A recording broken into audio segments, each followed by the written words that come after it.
Hello, everyone. Welcome to the Richest Men in Town podcast. I'm Mike Freeman, and along with my good friend and co-host Tyler Gould, we're excited to welcome you to our little podcast project. Tyler and I are just a couple of middle-aged husbands and dads driven to live our best lives. We want to be better every day, so here we'll be sitting down with great people. Not famous people, but great people that we admire, to learn their secret to living the rich life. Probably not the rich life you're thinking of.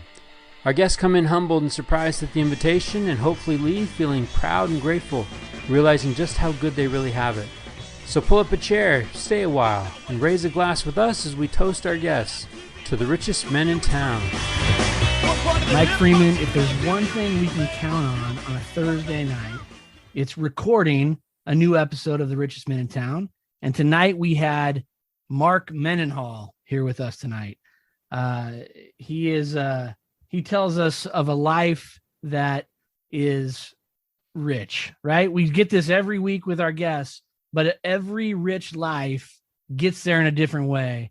And Mark's was definitely unique. What were some of your takeaways after spending some time with Mark Mendenhall? Oh man. So we've been doing this for a little bit, and I always I'm always curious about meeting the women behind the men and the men behind the women. And I don't think there's anyone I'd want to meet more than this Laura character, right? So Laura Mendenhall, thank you for the influence that you've had on Mark. I love where Mark's at in his life. Like he says, he just loves his outcome right now.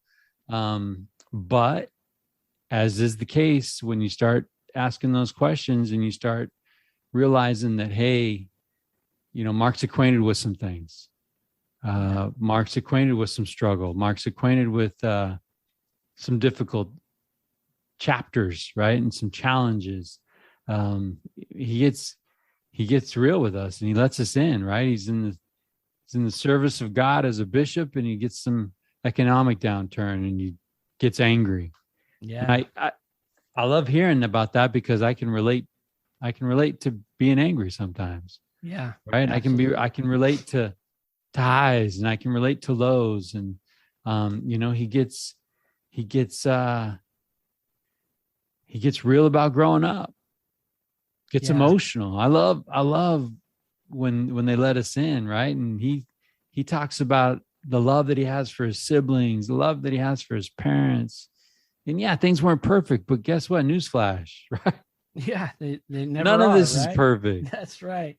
None of it is. Yeah, I just loved, we start off tonight with Mark, and he talks about his son coming home from serving a mission and that experience that he has there.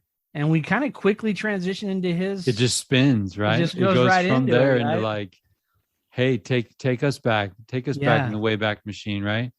He served a mission in Spain, talked about the difficulty there, but talked about too how he felt like he was somewhat prepared for that. And then even the experiences that he had there prepared him for the things that were coming. I just love it too, because it's not all figured out. It's not all planned, right? Mark goes through some journey, some exploration as far as what he wants to do when he grows up, or what he wants to do with the rest of his life, right? When he's supposed to have it figured out, here he's got a young family, he's got to provide for that family, feels that pressure, right? And how does he deal with that pressure? And it's always with faith. I think he uses the phrase all in, right? Yeah. And I think from an early experience with prayer, he gets some answers, and those answers lay that foundation for a rich life, for an amazing life. Yeah. One of the things he shared with us was that his greatest joy comes from helping other people.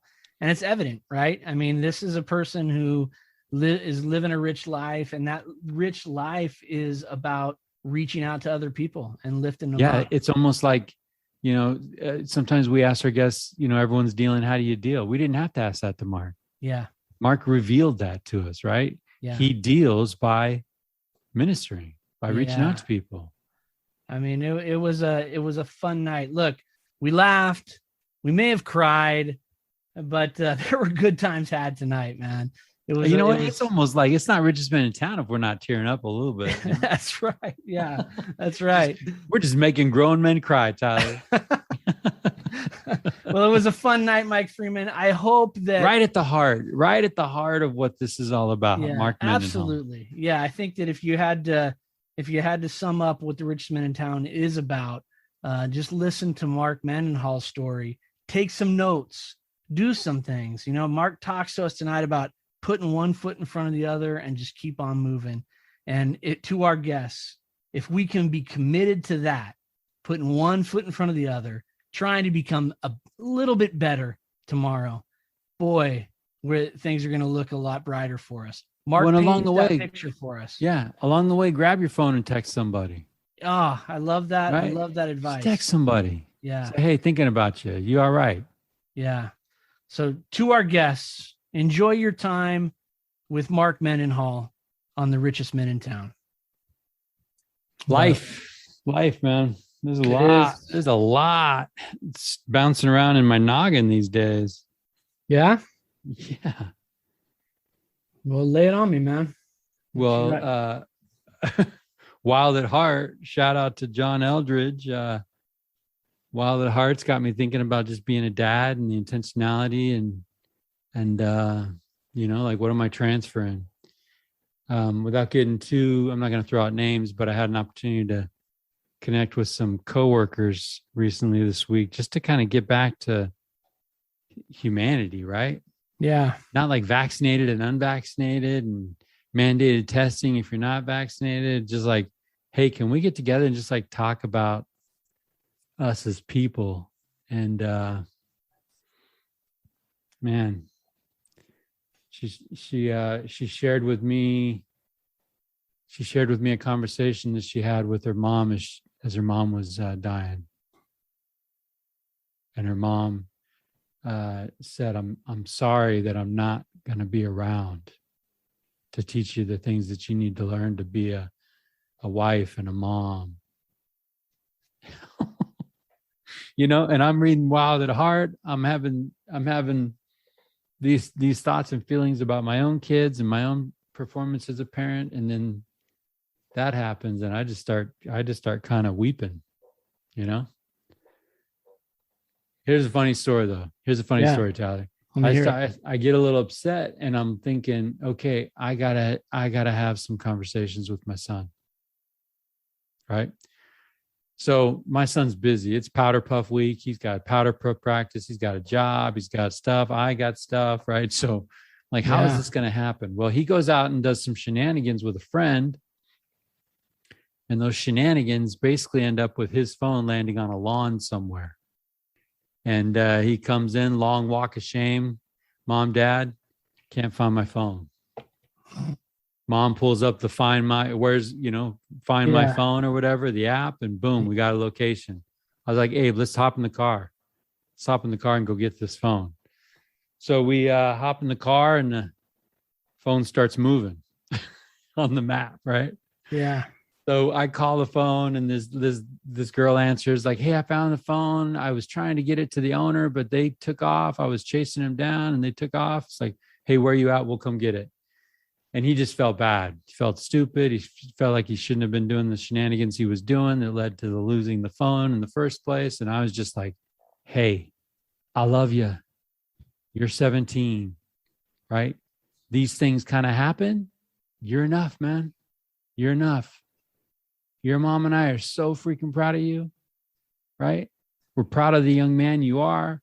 And I just started pouring into him, just letting him know that, hey, man, we're good. And what this is unconditional. Like this is a folly. Yeah, this is kind of dumb. It's 11:30 at night. We should all be in bed. But you know what? Don't let this, I need you to know right now that I love you and that you're enough as you are. And, so here we go. Life presents a moment. There it is, man. It's good stuff. There it is. That's good stuff, man. And, Good Samaritan sitting there with the phone ready to hand it over. Doesn't charge me any money or anything. I was like, she's going to want some money for this or something. Yeah. She's like, here's the phone. Nice. It's win-win-win. Win-win-win. Actually, I'm thinking Abe probably would have wished that phone would go away so you can get a new one. Yeah, that's probably true. My kids have broken several and been like, "So is it a new one?" I'm like, "No, it's a repair shop. Here we go." Yeah. So, you know, for those that don't know Wild at Heart, John Eldridge talks about that transition. That one of the rites of passage from a boy to a man is for him to hear from his father that he's enough, right? That he's man enough, or that he's got what it takes, or that he's proud of him. And unfortunately, a lot of us as just imperfect people, we lash out sometimes, and sometimes with our words we deliver wounds instead of affirmation and messages. So yeah, but guess what, man? We'll go back to what Derek Anderson said. Tomorrow's a new day for your best shot. And well, I'm grateful for that shot. I'm grateful for the opportunity, because that was on my heart. Like, man, I need some time with my boy, and presented itself at 11:30 at night in the middle of the week. That's a good thing, man, because soon enough we'll take it. Your boy will be somewhere else, and then you got to be looking at things a little bit differently. So, and maybe in the middle of a powder puff week is a good time for you to talk about shenanigans and talk like, hey, you don't need to prove anything. Who knows kids don't even know why they do what they do. So, yeah, who knows, right? You were there. I was there. You just kind of stumble through things and hope you got the right people around you that pick you up, dust you off, and point you in the right direction again. Man, did you get a chance to check out Faith Matters podcast with Michael Wilcox? I did not. No, I've had a very busy week and I have not had a chance. But I know that you're pretty fired up about it, so it's in my queue, as they say. So, checking in with you on some homework of my own. Yeah. 240. A little bounce up. Little relapse.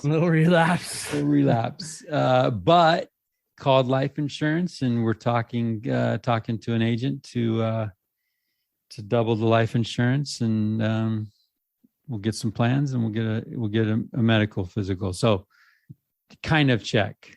Hey, no, that's good. It's made the connection with the guy, and yeah, we're moving it forward. I love it, man. I mean, that's as long as that goal is in front of you and you're looking at it and you're checking into it all the time, I think that's a good thing. I mean, it's a good thing. But with the weather cooling down, I tried to put on some jeans this morning. Honey, these jeans don't fit. I got a problem. Buy new jeans phase, man. Yeah. So, hey, so on the undone. Yeah. I am going to, between now and the next time I'm on the phone with you. Yeah. I'm going to do a ministering visit with my son. Your son is your companion, is what you're saying to me? Correct. Well, technically I don't have an assigned list. Okay. But I'm going to go do a ministering visit with Abe Freeman. Those are some of my best memories with Quinn is doing those. So what makes a good visit, Tyler? I believe that the gospel of Jesus Christ isn't going to transform people's lives from a podium, right? From a pulpit. I don't even know if it's going to do it from a pew. What makes a good visit is not a good lesson, right? It's not a lesson at all. What makes a good visit is people knowing that you're there just because you want to be there. That's what makes a good visit. I mean, when Quinn and I would go, we would have something prepared, but more than half the time we would just talk about life, and we'd laugh together. We'd help him do a few things, and then we'd walk out. And the great thing was, we'd sit in my car, and I'd always ask Quinn, all right, what could we do differently next time when we come back? We'd have those conversations. This is good stuff, Yeah. So yeah, you're right. It's not the podium, right? It's the couch. It's the couch. It's the relationship, it's the relationship. And so I love that. And look, I mean, think of all the people that have come through your door that have had an impact sitting on your couch, talking to you and your kids and your wife. I mean, probably some of the best were just, hey, how are the Freemans doing? Yeah. What's new in the world of the Freemans? And they're honestly interested in what your life is. And that's it, man. That's the list, right? Yeah. Okay. Yeah. No, I think, and maybe an invitation, right? Sure. Maybe Yeah. an I mean, invitation to, if, maybe yeah, I hang think, out sometime. yeah, definitely. I mean, I think that a lot of times, we overthink what those things should be, right? Because what we're really good at as people is creating lists that have check boxes right next to them. And it's funny because we talk about changes, like from we could just talk about a home teaching, what that looked like, to a ministering, that evolution.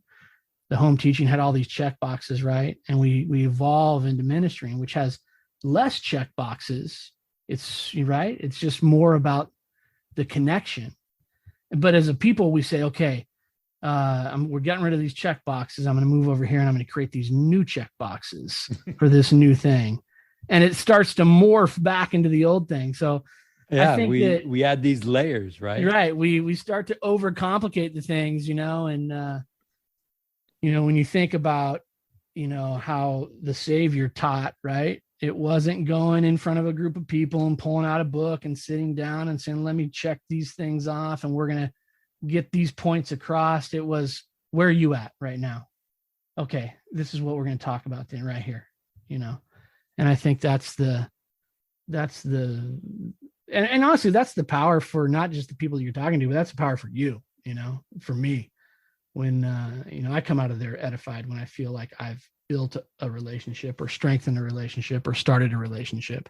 Yeah, I think of President Nelson's quote, anytime we do anything to help anyone, right? Yeah, Make progress towards keeping covenants, keeping promises, then I had a cool conversation, work related, but then it got into it just started getting into faith, and the person wasn't a Seventh-day Adventist, and we just started talking about it. Again, if we focus on the similarities, there's lots to talk about. No, 100, man. Yeah. Lots to talk about. And I loved it. And I just wonder, man, why can't we all just get along?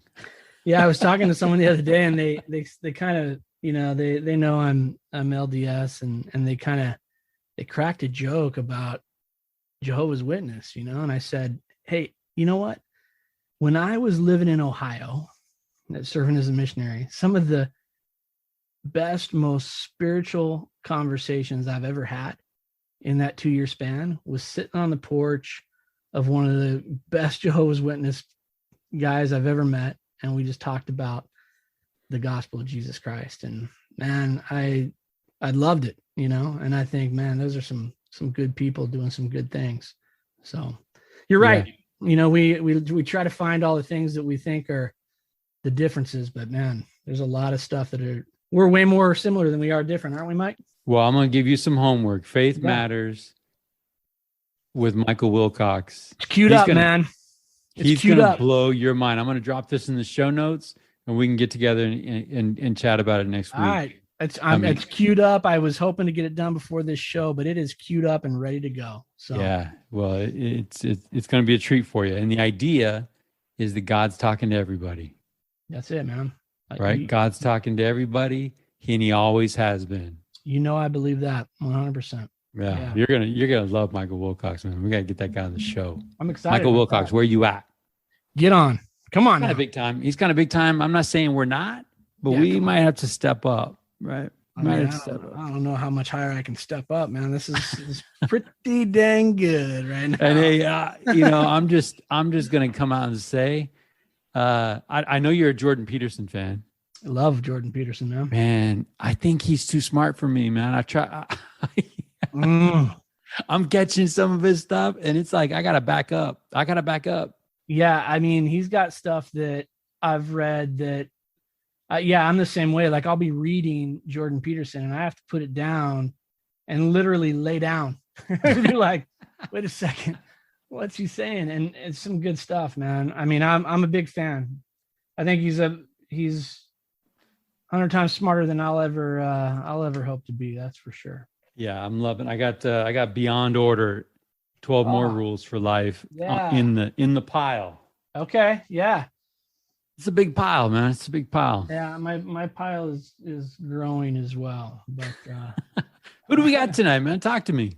we have Mark Mendenhall joining us tonight. I'm excited about it, man. He's a North County San Diego guy, and he's he has got a son that just came home from serving a mission. Talk about missing your Talk to me. Talk to me. I think he could probably feel your pain a little bit, and he's had it the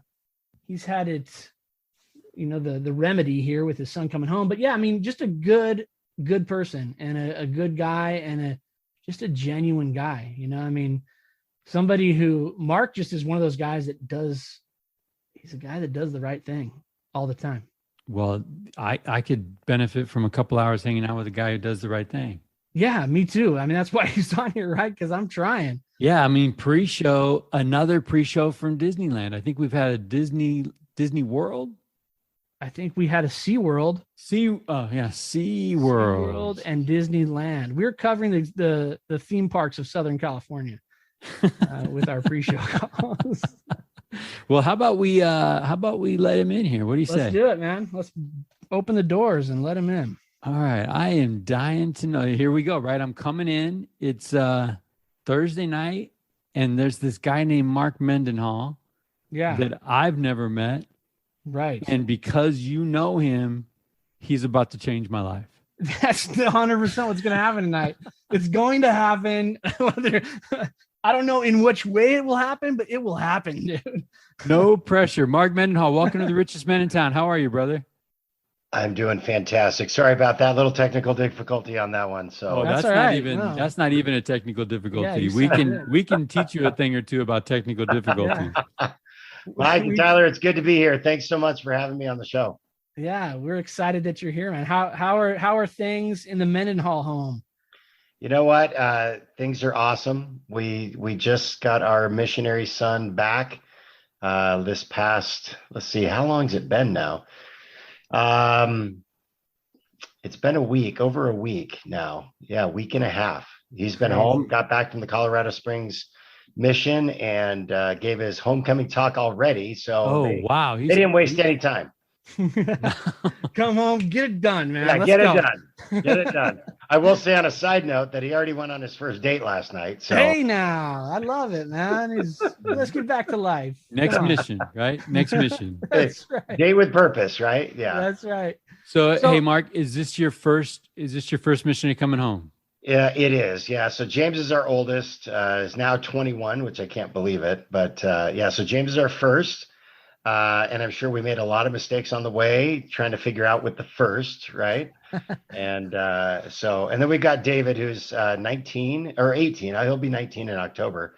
I think he'll be our second one going out on his mission. Man. And then we've got a 15-year-old Abby. And I'm hoping she does too. It's all up to her what she wants to do. But I think she'd be a fantastic missionary. She's such a sweet girl. So how sweet is that airport experience? Nothing really could prepare me for it. And sad thing is, I did a Facebook Live. Facebook Live. Yeah, you did because I saw a little bit of it. You saw a little bit of it? Yeah. Boy, talk about like uncomfortable pauses. And I mean, you can't script it, right? You can't say, okay, James, get off the plane at 8:02 and then walk down the aisleway there at 8:10. It doesn't script out like that. And so you're just sitting up there looking at this tramway like, okay, where is he? Yeah. And if you start it too soon, then you're on there forever. And so I'm making comments, and meanwhile, people are making comments like, you are hilarious, and this is the funniest thing I've ever heard. And because I think maybe at my nervous energy, I just fill space with words. Right. So, anyway, to answer your question, I wasn't prepared for it, but to see the the connection that my wife had when he came down those escalators was beyond anything that I could ever imagine. Next to him coming out, being born, right? I mean, there was that solid connection between mother and son, and it happened at that airport and was such a spiritual moment for our family. It was almost like I didn't care to give him a hug, because I'm like, well, you just had the best hug of your life. Right, what am I going to do as your dad? High five. Right? Yeah, high five, son. High five. No, I love it, man. We were just talking before you came on. Mike is feeling the pangs of his daughter being away on a mission, right? Okay. And she's been out for seven months. So we were talking just a little moment. Yeah. Yeah. So it's all right. It ebbs and flows. Dads can feel that, right? And then he was talking about, we also talked about his son, who is a senior in high school. Okay.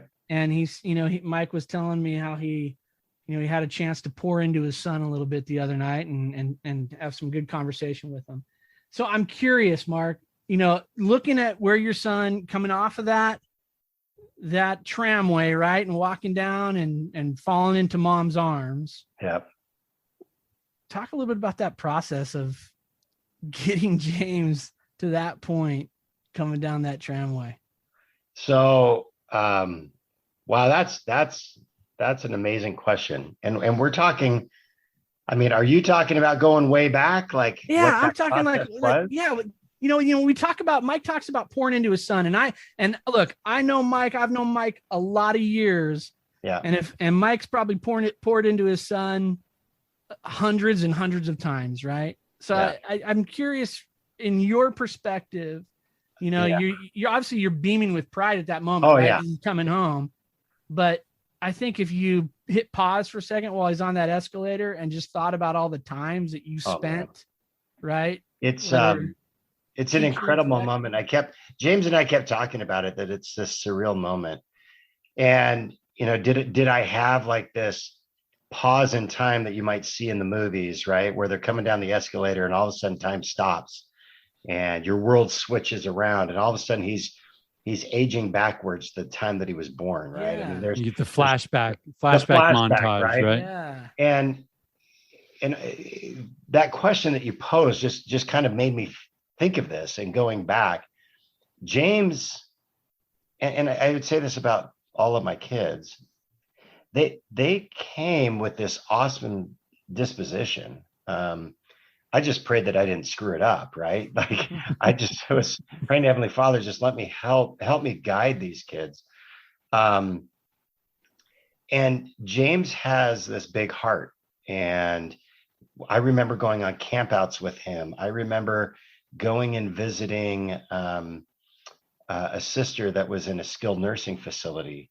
And those were some of the moments that shaped James, is this seeing service in action.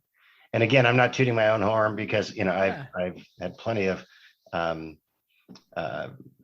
shouldn't say issues or challenges, but wasn't perfect necessarily at the home teaching and the ministering, things like that. Right. But when we did have that perfection of ministering, James was a part of that. And I think that I saw this young man that had this heart of gold, this big heart. And it was nurtured not just by Laura and myself, but by the family around us, by his grandma. We call her Granny, and grandpa, that's Laura's parents. And then my mom, which he called Nana. And then my dad had passed away prior to that, prior to his even being born. And so you see how this young man grows up and just has this big heart. And then for him to make the decision to go on a mission was incredible. We'd always talked about missions in our family. We always talked about my mission, which I served in Spain. And we talked about good times, hard times. And I'll tell you right now that, and I might get emotional throughout this podcast. I apologize ahead of time, but seeing him come down that escalator really brought home that he is an awesome guy, that that he has done everything that any parent would want their child to do. Sure that, there's setbacks, things like, challenge. All of us are imperfect, right? Every single one of us are imperfect. But to watch him come down that escalator and to have fulfilled that mission. And again, with anybody, if they've served 6 months, a year, 2 years, especially during this COVID environment, to serve what they can give is beyond compare, I think, to that age, right? Because once you hit that age, once you come off that escalator, life starts. Yeah. And now your next best moment might be something different. Like for me, it was marriage, right? That's the next best moment. But to see him, if I were to stop that escalator and then go back, James just had this true heart of love and giving to people around him. I love that. So Mark, if I can back up a little bit. So before you came on, I was talking a little bit about an experience that I had with my son Abe. He's a senior. And honestly, like the intent behind my conversation, or just making sure that it's an intentional conversation and that he knows how I feel about him, is it's kind of setting the stage for if he doesn't, right? Or setting the stage that like, hey, I need you to be able to do what you're doing, not to try to chase my love, but to do what you're doing because it's what you love. Right. And so I was trying to make sure that in that moment, he knows he's enough. And I think that Tyler, we talk a little bit about that hamster wheel where, Satan might get us caught up in chasing that elusive enough, right? If we try to do it without the Savior, we're never enough. Right? You can never be rich enough, and you can never be smart enough or beautiful enough. And I think that that's a dangerous thing. So father to son in that moment, I just wanted him to know that his mom and I think he's the greatest kid ever, right? Yeah. That we love him. And I don't want him to be making decisions thinking, okay, well, maybe if I serve a mission, my dad will love me. Right. And just trying to make sure that, hey, it's on the books. Yep. That's done. Yeah.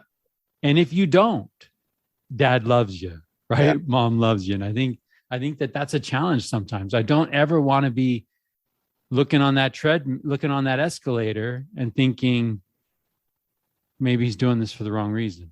Right. Yeah. And it was interesting you bring that up, because I did have a conversation with one of my kids not too long ago. In fact, it might have been this past week, reiterating the fact that there is nothing that you, as my child, could do to make me not love you. I love you for who you are. I love you because you're an awesome person, and I love you. That's never going to change. Yeah. And I think it's important for kids to understand that parents so crucial right now. So crucial.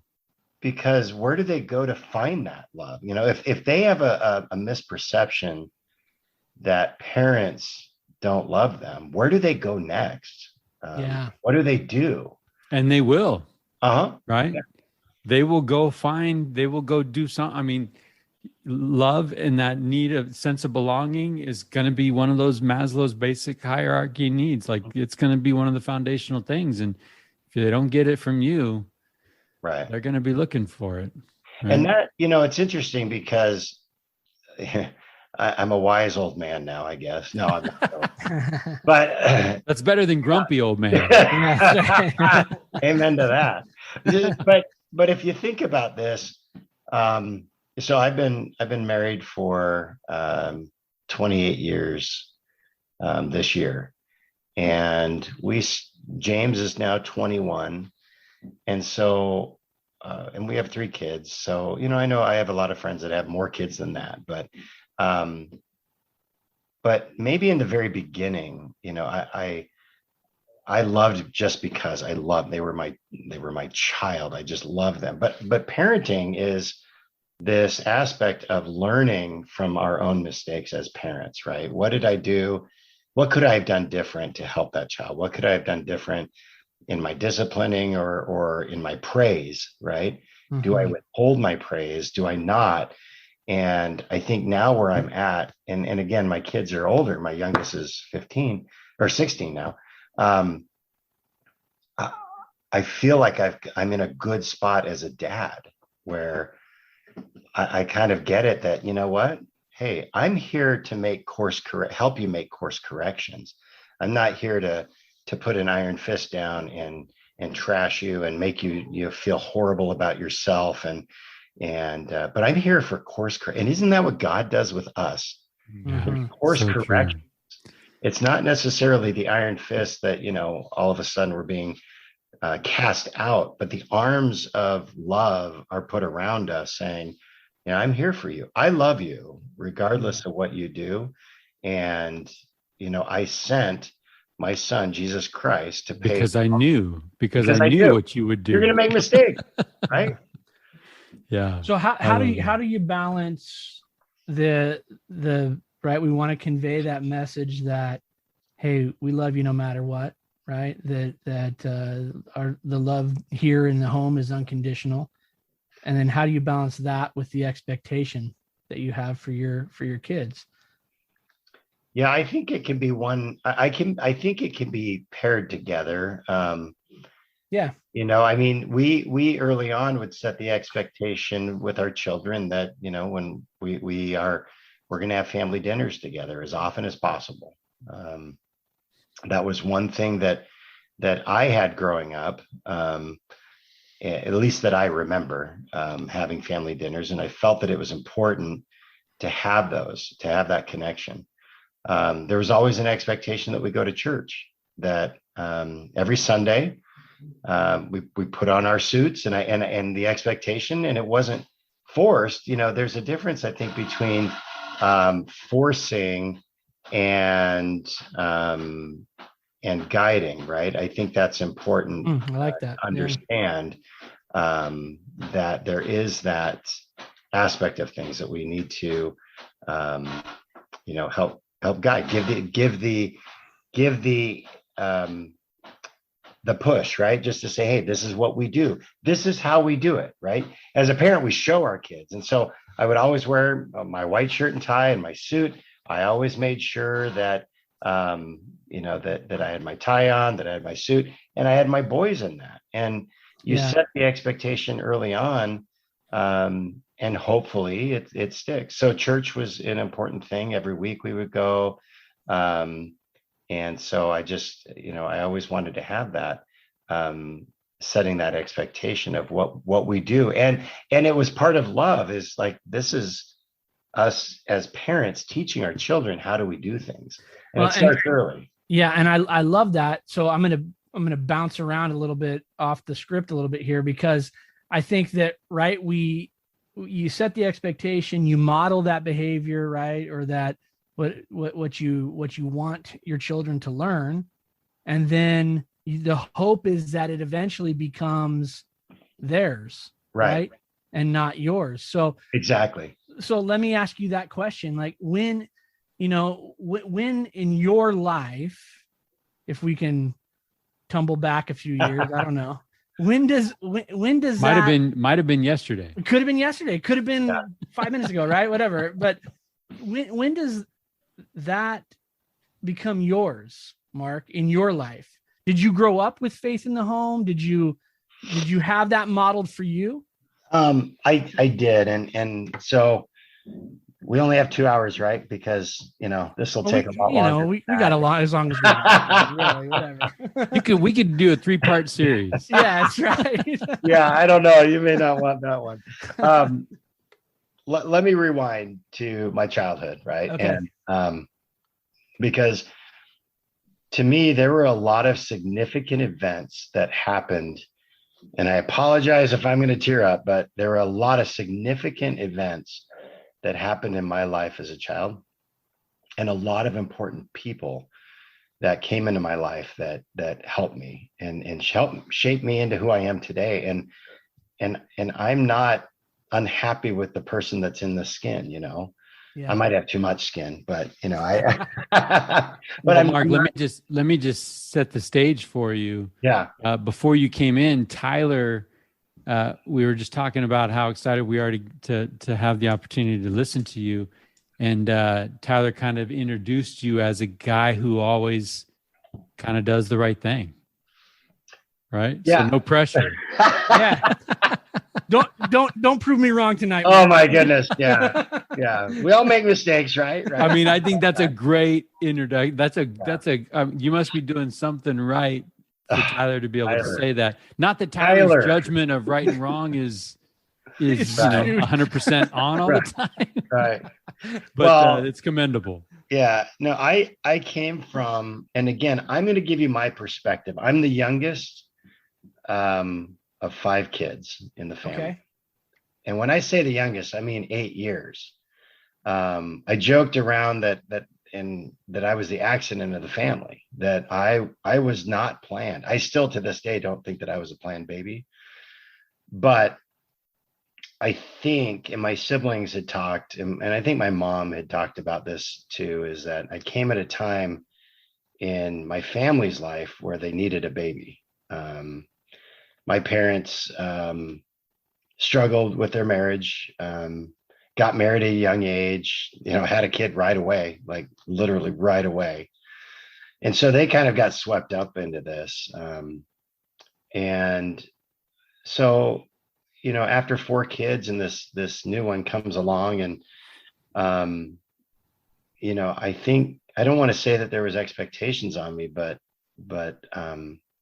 there was a need for me to be there. And I'm not trying to say that in any egotistical way or not.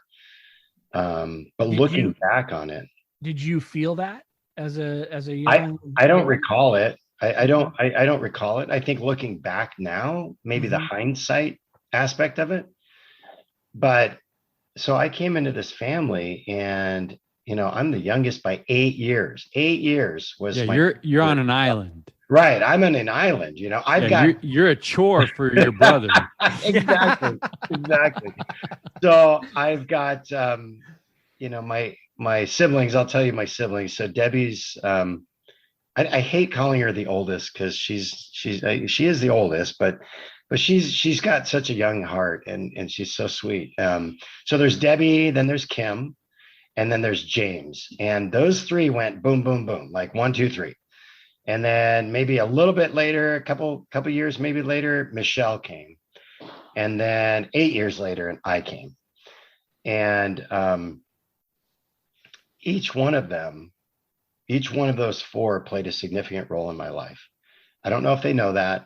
I guess if they listen to this podcast, they'll find out. But each one of them played an important role. I loved my dad and I loved my mom. I love them both dearly. They were good parents to me. They were incredible parents. They gave me basics. We didn't have a lot of money. Didn't have a lot of money growing up, but we had what we needed. And that was good. The challenge is that Dad suffered from alcoholism, and came from a family, socialites up in Boise, Idaho. And I think there were just some demons that Dad was running from, and some challenges, some maybe a verbal abuse, psychological abuse that happened. And again, nothing against my papa or my Nino. I love them as well, but we didn't really have a super close relationship with that side of the family. Yeah. Maybe we did with my aunts and my cousins, but there were some things that my dad just was struggling with, and I think he self-medicated with alcohol. And it was a challenge, I think, for my mom. So my dad was Catholic, mom was a LDS, a member of the LDS church, and she would faithfully go every single week that I remember. Again, this is my history, right? That I speak. She would faithfully go every week, and it was just the expectation that we go to church. And I never doubted my mom. I loved singing when I was. I distinctly remember I was probably 7 or 8 years old, or maybe 6. I would sit on top of our upright piano while mom played music, and I would sing at the top of my lungs while she played, and just some great memories of my childhood. And like I said, each one of my siblings had an incredible impact on my life throughout my life. And I consider them, some of my best friends, which, being the youngest by 8 years, sometimes you don't get that relationship. Sometimes you just move on. Yeah. But growing up, like I said, we didn't have a lot. I remember getting hand-me-downs from my cousin John. John came from my mom's sister from that family, and his dad was a dentist, and so they had money. And so cool thing was is John always had the cool clothes. He always had polo and Lacoste and Fila and all this stuff. So when I would get hand-me-downs, man, I was getting some great stuff. Upgrading, man. Upgrading, right? So, throughout my childhood, it was a struggle with my father's alcoholism. I remember, yeah. Mark, would it die down and flare up, or was it always So there? it was always there in the beginning, like when I was there. And again, he wasn't an abusive man by any means, right? He was, I think, like I said, he was just self-medicating, and he would come home late at night, and I don't know why he waited to come home. But he always wanted to see me when he got home, because he felt that I was the only one that loved him. He said that I would sit on his knee, and he would just rock in the chair, and he would just say, Mark, you're the only one that loves me, which is not true. I mean, that wasn't true, but yeah. I think there was this guilt inside of him that he knew that, hey, this is not, it's not going well. And, but like I said, my dad and I had a great relationship. We'd go fly kites together and ride bikes, whatever. That's what I remember of my dad. My siblings have different memories of him, but so, looking back into who I am now versus back then, there was a series of events that really transpired in that, I always felt like I wanted to help people. And I really got my greatest joy by helping people, helping my dad. Maybe that was subconscious, that I thought that, I was helping dad in some little way.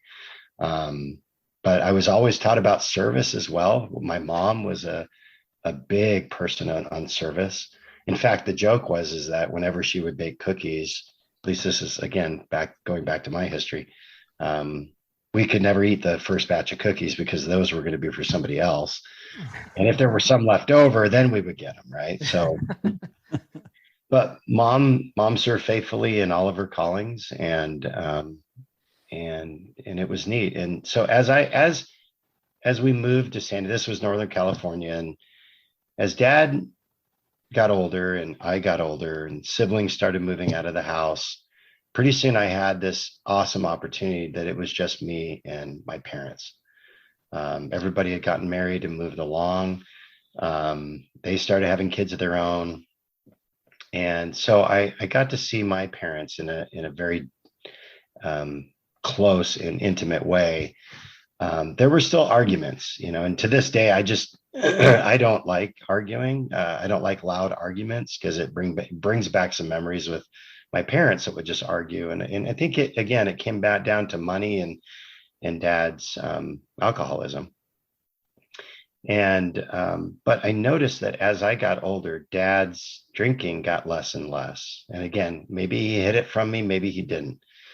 But there was a distinct moment, and it was probably, I can't remember the year, but one of my sisters found a letter that my dad had written to my mom. And it was the sweetest letter. My mom was, I think, out visiting her sister in Arizona. And I had already come and gone off the mission. And I think I must have been out there with her. But he just wrote this incredibly sweet letter apologizing to my mom for how he behaved and how the alcoholism got to him, and how, this relationship with his dad got to him. And it was the sweetest letter. And at that point, he said, I want to make the rest of your life the best ever. Hmm. And he did. I remember before I got married, and again, I'm skipping a little gap there, Sure. but I want to fast forward to this so I don't forget it. But I remember before I left, or before I got married, my parents and I took a Grand Canyon trip, and it was just the three of us. And I saw my dad's affection towards my mom so much, meaning that they were holding hands and they would give little pecks on the cheek. And it was just the cutest thing that I felt like that was truly who my dad was. But it had been repressed for so long because of whatever demons he had and that he was struggling with. That made me want to be a better person. Seeing that on that trip, and again, my siblings were not on this trip with me, but to see that intimacy of love and caring that my dad had towards my mom at that moment, it hit me, and I just absolutely loved that. 7 years later, I think Dad passed away from lung cancer, and so to see that was a special moment in reflection now that he made good. He did the best he could as a dad. Mark, thinking about your dad, Yeah. and just, it's interesting, as you're describing your time with your parents and with your siblings in the house, Right. and then without it's you got to see what seems like maybe two different sides of your father. Mm-hmm. What are some lessons that stand out to you that your dad taught you that stick with you to this day? So sorry for choking up.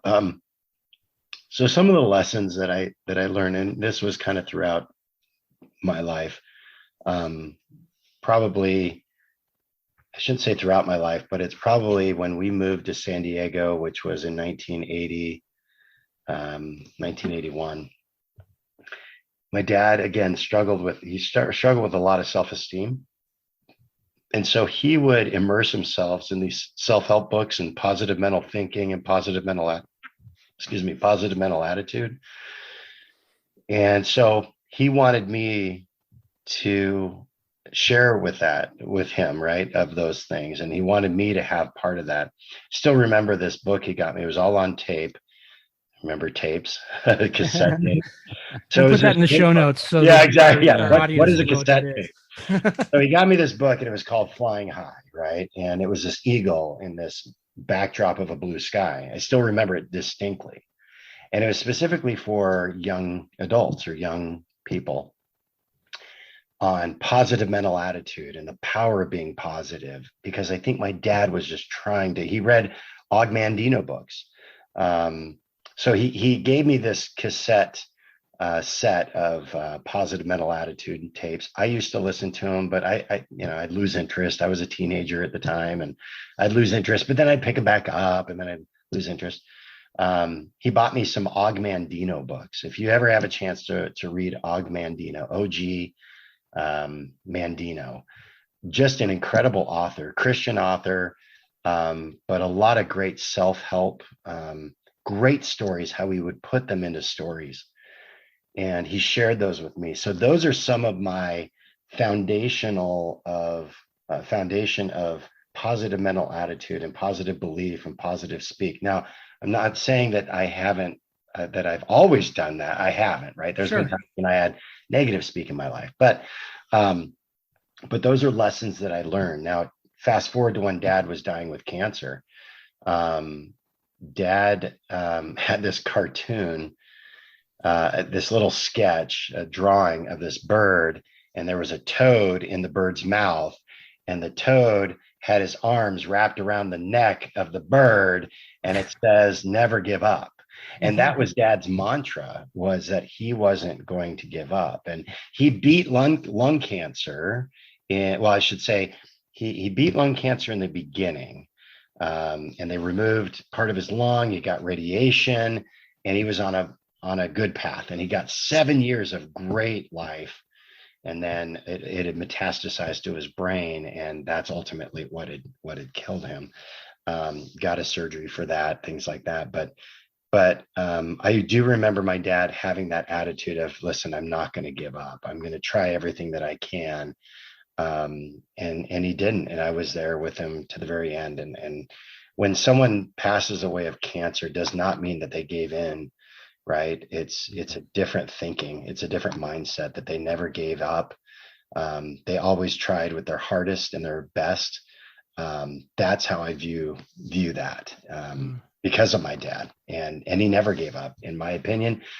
Never gave up. Fought the hardest fight you'd ever see. And I'm grateful for my siblings that, and my mom, really, that kind of helped my dad. Yeah. Well, I think of when you were talking about him showing affection, I think of there's a verse in Alma of the Book of Mormon, Alma chapter 38, and Alma's talking to his sons, and that great counsel, right? Bridle your passions, that your heart might be full of love. Mm-hmm. And when he has that alcoholism, when he has a beat, Mm-hmm. he becomes that other person, right? Yeah. And that heart is able to be filled with love, and then that love overflows into the people around him. Yeah. And life is interesting, right? I mean, it's hard, and sometimes I think that we go through these experiences. We all have them on some level or another, right, in our lives, that we see things that are hard. We see things that maybe at the time we wish we didn't have to witness, or we didn't have to be a part of that, right? But then I think it's like we get down the road, and there's these lessons that are taught, and some of them are, hey, this is what I don't want to do. Right. And some of them are, this is what I do want to do, and that I see from these people. And I love the fact that, just in you talking about your dad in particular, is this idea of this really evolution that happened throughout his life, right? And you kind of got to see both sides of that. I think that's a powerful thing. Not everybody has that opportunity. Right. Because my siblings saw it different, right? They saw dad when he was younger, and dad wasn't super old by the time I was born, but they saw a different side of dad growing up, and he was a fun-loving guy. I mean, my goodness, dad loved his kids, and he loved his grandkids. And to this day, the grandkids that were able to know him, which my kids were the only ones that didn't get to meet him in person, but they have fond memories of their papa that are incredible. And that's the dad that and the grandpa or the papa that I remember, and that I choose to remember, right? Yeah. Is those great times where he would get on the floor and build the tallest Legos. He'd have these big block Legos, and with so many of the grandkids, would just sit and play with them and read stories. And he was a loving man. And again, I pay a tremendous amount of respect to him, because I love him and I miss him. I mean, I miss him dearly, because I wish that he could have seen my kids, and I wish that my kids could have experienced Papa. We used to tell, so if you don't mind, I'll tell you a couple stories here. So because my kids didn't get to experience Papa, I had the opportunity to tell them stories about Papa. And these were larger than life stories of their grandfather. My dad, the story goes that my dad ran away from home and joined the forestry service underage, right? So he wasn't old enough to join the forestry service, but probably lied on his application and joined. So he joined the forestry service up in Idaho, fought fires. And so I would tell these crazy stories about, all right, kids, here we go. Here's the story of Papa, right? Papa's flying in on one of those jetliners, and he parachutes out of the airplane and parachutes right in the middle of the fire and has to chop down all these trees. Well, while he's chopping these trees down, he's saving this town from the fire, and he accidentally cuts his leg and he falls down and he has to get back up. And, so it's all these larger than life stories about my dad. And the kids were just enthralled. They would just love this. And then my dad also served in the Korean War. He was stationed in Morocco. And part of his thing was he worked in air traffic control. So I think he had to bring in these Super Sabre jets. And so we talk, I tell stories about that. I had no idea if they were true or not, but it was kind of fun to just kind of go through that. Yeah. And my kids just loved it. And it's the one thing that I could give to them, that they could have some type of connection with my dad, because he was so important to me. My dad used to go, he tried surfing when he was in Northern California, and bought an old board, which my brother still has the board. And this was true old school, where you just wear trunks and you go paddle out into Santa Cruz. Yeah, the water's freezing. Chilly. Yeah, right. Chilly, right? But my dad he was this larger than life guy. I think for my mom, I think for my siblings, I think for me, he was just this larger than life thing that had some challenges, as we all do, right? As we all do. Yeah. And like I said, I don't fault him at all. And I hope that, I didn't paint a picture of him as this major alcoholic father, but he was a good man. Really good. I would say, Mark, that, it's this podcast, Mike and I talk a lot about honoring people, and I think it's important to us. And a mutual friend of ours actually talked to Mike and I about that, Ashton Buswell, about honoring. Oh yeah, people. I know Ashton. And I just think that the way that you've talked about your dad, I think has been honored.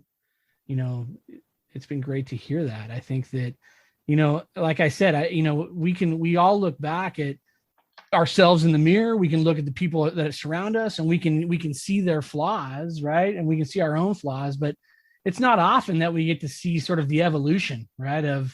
Of someone that's battled with something and come out on the other side and said, hey, I'm going to try to be the best version of myself. And to me, that's what this whole thing's all about. Yeah. Right. It is. I love where, man, if my kids could say something like that about me. Yeah. Right. Like the idea of we think all the time of when am I at my best self? When was I? Past tense, usually. Right. When was I my best self? And how great would it be to think that through life's adversities, my best self will be my last day. Right. Fighting, right? Yeah, and having been refined. Up. Yeah. Having been refined through some adversity, and having monsters and demons behind me, and a cancer in front of me that I will not let beat my spirit. Right. Come on. Right. Yeah. That's to me, that's beautiful. And Tyler, we talk about these things that we go through. Your dad went through some experiences, and he was hurting, and he reached for drink when he hurt. Mm-hmm. Right. But we go through this life, and and every one of us is getting wounded. Mm-hmm. We carry wounds. Yep. Right. And the idea is, if those wounds don't eventually get healed, your dad could have become bitter. Yeah. Your dad could have said, I'm out. Right. Right. Could have gave up. Could have been like, well, ain't that the yeah. Right. And just been like, and I'm done. Right. To fight and to refine and to just go through. Right. Yeah. And to be your best self at the end. Yeah. That's it. That's what it's all about, man. I love it. And that was beautiful that, and the fact that you're telling stories, we're always talking about there's two deaths. Right. There's the time you die, and then there's the time people stop talking about you. Right. Right. And to tell those stories to those grandkids, Yeah. larger than life, like he lives on, Yeah, I love it, man. right? I He love it. lives on. Mm. Yeah. So cool. And I got to pay a lot of tribute to my mom as well. I mean, Yeah. those two stuck it out together, through imperfections, through love, through some tough times. My mom had to go through a lot, and never lost her faith one bit. She was a strong, devout LDS member, and that's where I learned about Jesus Christ. I mean, that's where I learned about the gospel. I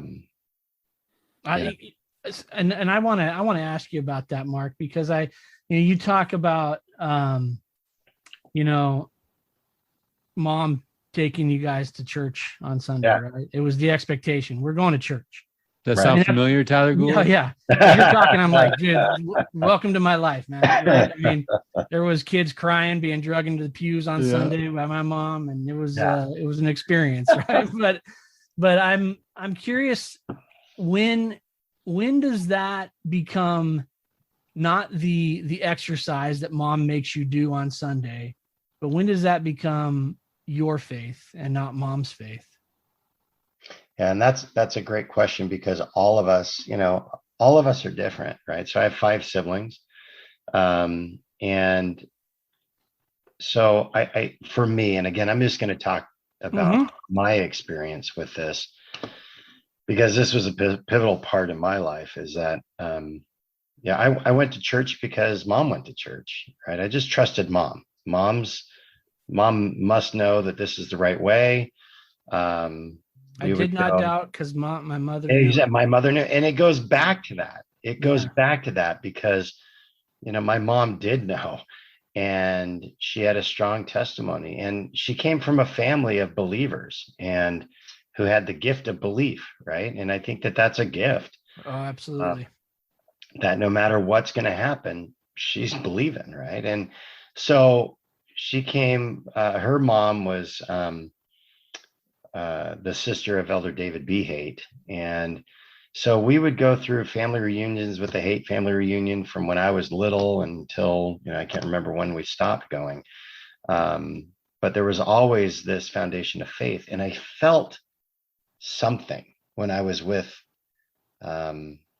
at those family reunions, or when I was in Salt Lake going through Temple Square, or walking around to these family historical sites, in Oakley, Idaho, or in Farmington, Utah. These were some pivotal points, or pivotal places, I think, for my family, my ancestors. I just felt something different. There was a good feeling about the gospel to me. And it's the Holy Ghost just testifying, hey, this is a good place to be. And so I felt like at an early age, I had this gift of belief. Now, I'm not saying that I didn't make mistakes in my life, and where, that needed to get resolved and things like that. But what I do say is that I never let go of that belief, because it made me feel good. And I liked the person that it made me become. I liked who I was. And therefore I wanted to find more. I wanted more. It's like Lehi tasting of that fruit. It was so desirable that he wanted everyone to partake of it. He was so enthralled, and, this is something that's good. Where's my family? Right. Yeah. And how can I share that? And, so I had always had kind of this testimony, this kid testimony growing up through my years. And I remember distinctly, like, okay, the expectation was that I was going to go on a mission, right?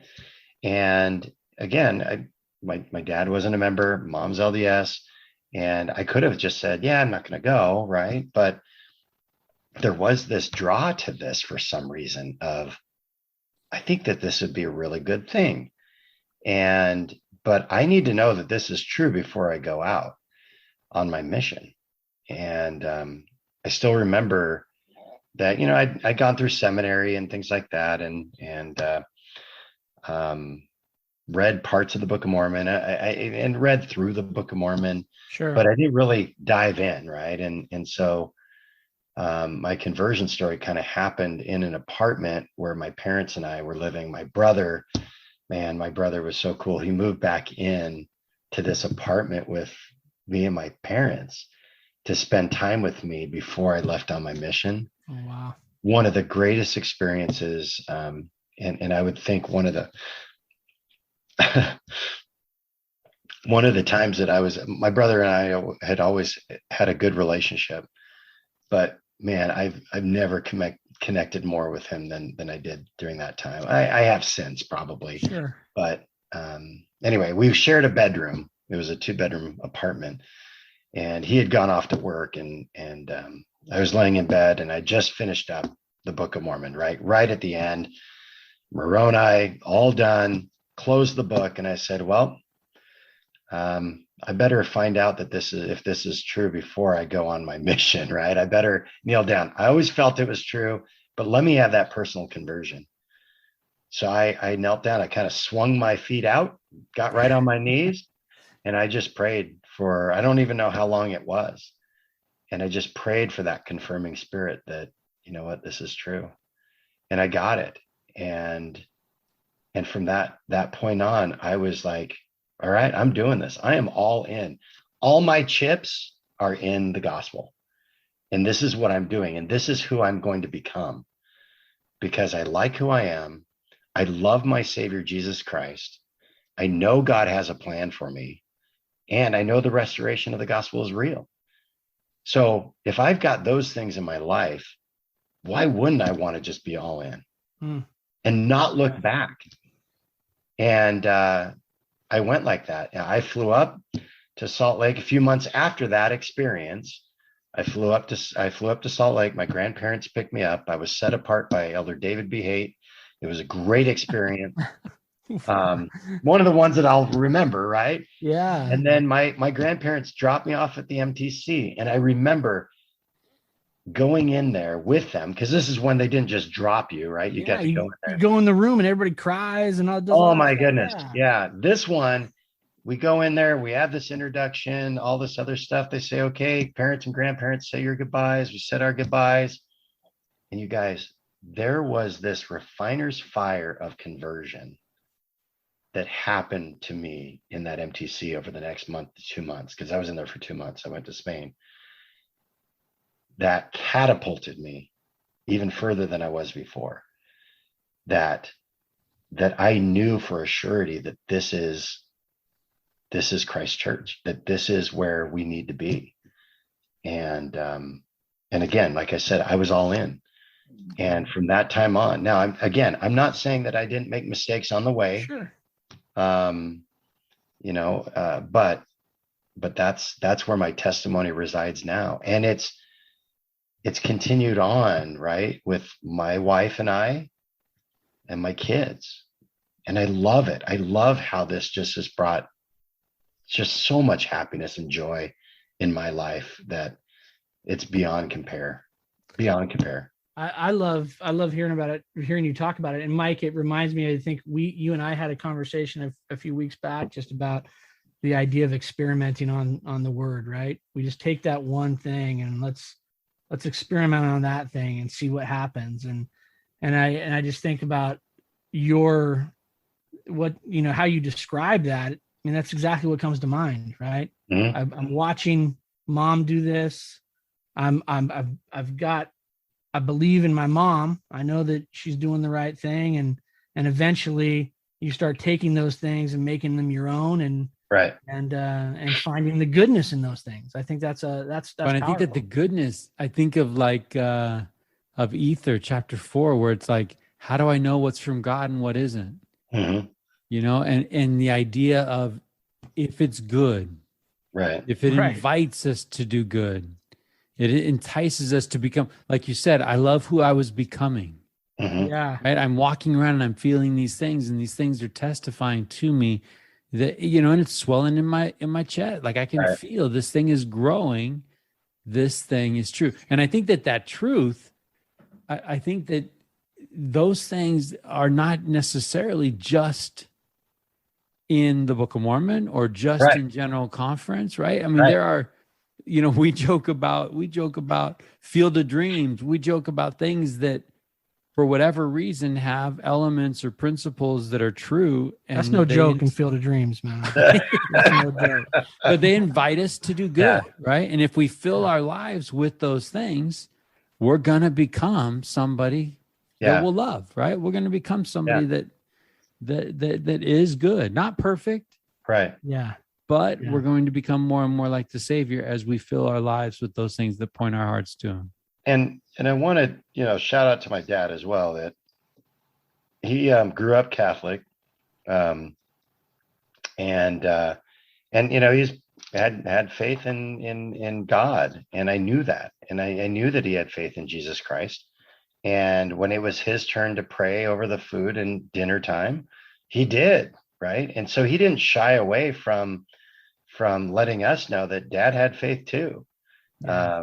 And I think that was an important aspect for us to understand and know as kids.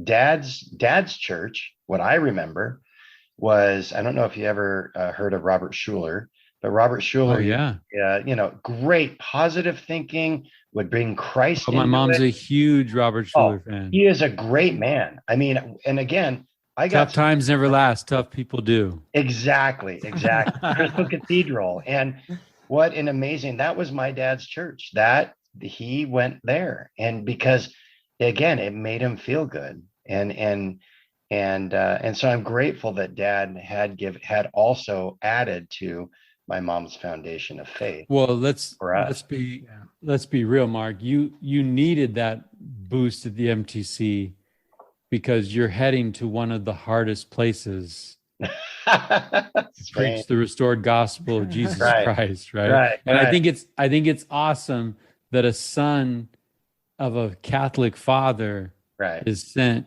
to Spain. Right. And by the way, Spain was his favorite country because when he was in Morocco, when he would take leave from the Air Force, right? He would go up and down Spain. He loved Spain. So when I got my mission called to Spain, I think my dad was excited because I was going to all of these cool places that maybe my dad had experienced. Yeah, he knew him. That's a cool connection. That's a really cool connection. Yeah, it was good. So what was Spain like? Just so you know, in our stake, we joke about keeping a list of people that can do hard things for just at the ready in case we need hard things to be done. And a lot of those people either served in Spain or Australia. Spain or Australia, right?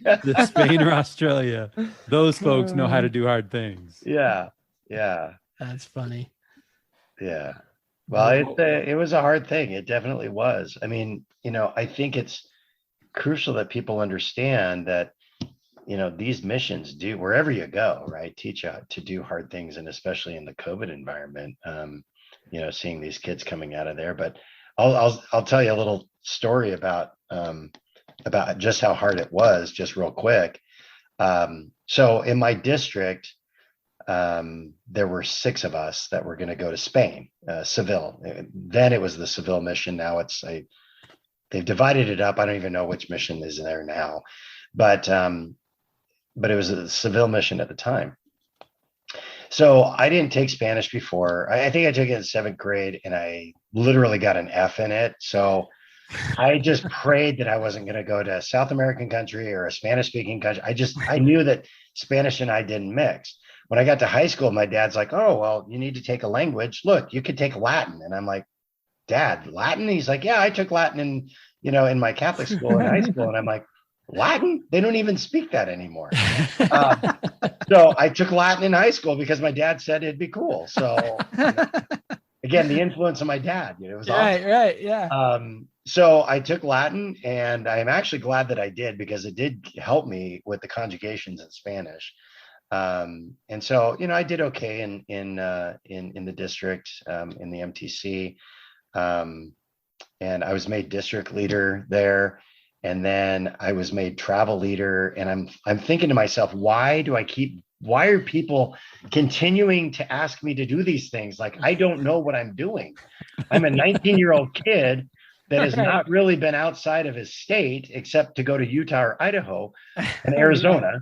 I have no idea. So they made me travel companion. We get over there to Spain. We almost miss a flight, by the way. So all 6 of us are running as fast as we Hey, can. you're the travel leader, man. You got to travel leader. I can't lose anybody, right? No one left behind.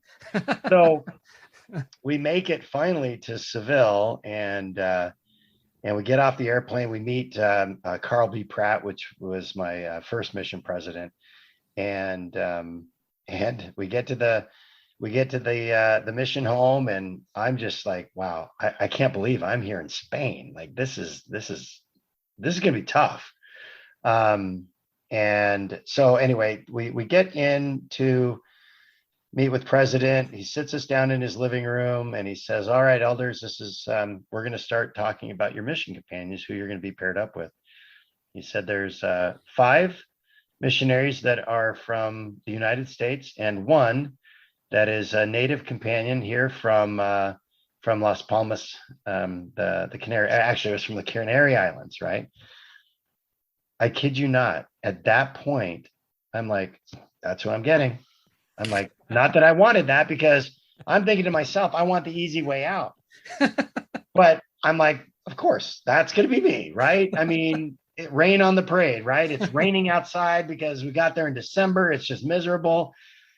I'm going to get this missionary companion. Sure enough, the next day they read off the names, and lo and behold, Elder Mendenhall gets Elder Navarro. And yep, that was great. But I will tell you this, it taught me so much about patience and love and understanding on both sides, from his side to me. Sure. And when we got to our apartment, and again, I didn't know much Spanish, you guys, and he did not know so much English. He knew the English that he knew was from the old Everglow music song, the songs from Everglow. Or Afterglow. Maybe it was called Afterglow. Yeah, Afterglow. Yeah. Afterglow. Yeah, those the Christian band. Those are the words that he knew, because he would sing that every morning in the shower. And so we get to our apartment and he shows me how to light the hot water heater. And again, explaining everything in Spanish. I didn't understand a word he said. Not one word. So being the prideful person that I was at the time, I took cold showers for the first 3 days because I didn't know how to light the stupid water heater. So finally, I humbled myself and said, Elder Navarro, in the worst Spanish probably I ever had, I need some help. How do I turn this thing on? And he laughed. He was laughing like crazy. Showed me again, and then I had hot water there for the rest of my time there. But I'll tell you what, my Spanish improved so much over those next 3 months that I was with Elder Navarro that that gave me a foundation. And again, doing hard things. And I'll tell you, I cried almost every night for the first 2 weeks of my mission. It was cold. It was rainy. I didn't understand what people were saying. And I didn't understand what my companion was saying. And I did not have a parent or a child or a sibling or anybody near me to confide in. And it made me turn to the Lord.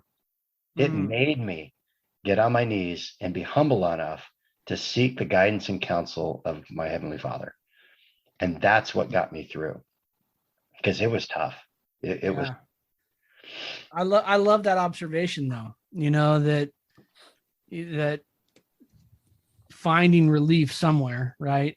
And where are you going to find it? I mean, it seems, I think sometimes people think, well, you're a missionary, for crying out loud. That's right. Your natural instinct, right? But you're a 19-year-old kid. Yes. Who is in a place that alone, yeah. Right? You're just alone. Right. Yeah. 100% alone. And yep. I love that. Surrounded by people and alone. Yeah. Yeah. I mean, I think that it made me turn to the Lord as such a valuable lesson, right? I mean, it's interesting because we get better by being able to practice these things that we would never choose to practice. Right. Get me out of here. And I think sometimes, like going back to your dad's lesson, right? Like sometimes, Tyler, that quote, we're on the very line between failure and success. Yeah. Where a little more effort is going to turn into this glorious success. But we don't know that, and we give up. Yeah. Right. Or we throw up our hands and we're like, I can't do it anymore. with just a little more effort, a little more faith, a little more prayer, we have a breakthrough. Yeah. Yeah. Yep. I love it. So let me ask you, looking at your experience growing up, right? We started the conversation tonight talking about, letting our kids know that we love them and how important that is, and balancing expectation and what expectation looks like. What are you hoping your kids are learning from watching your life? Oh man.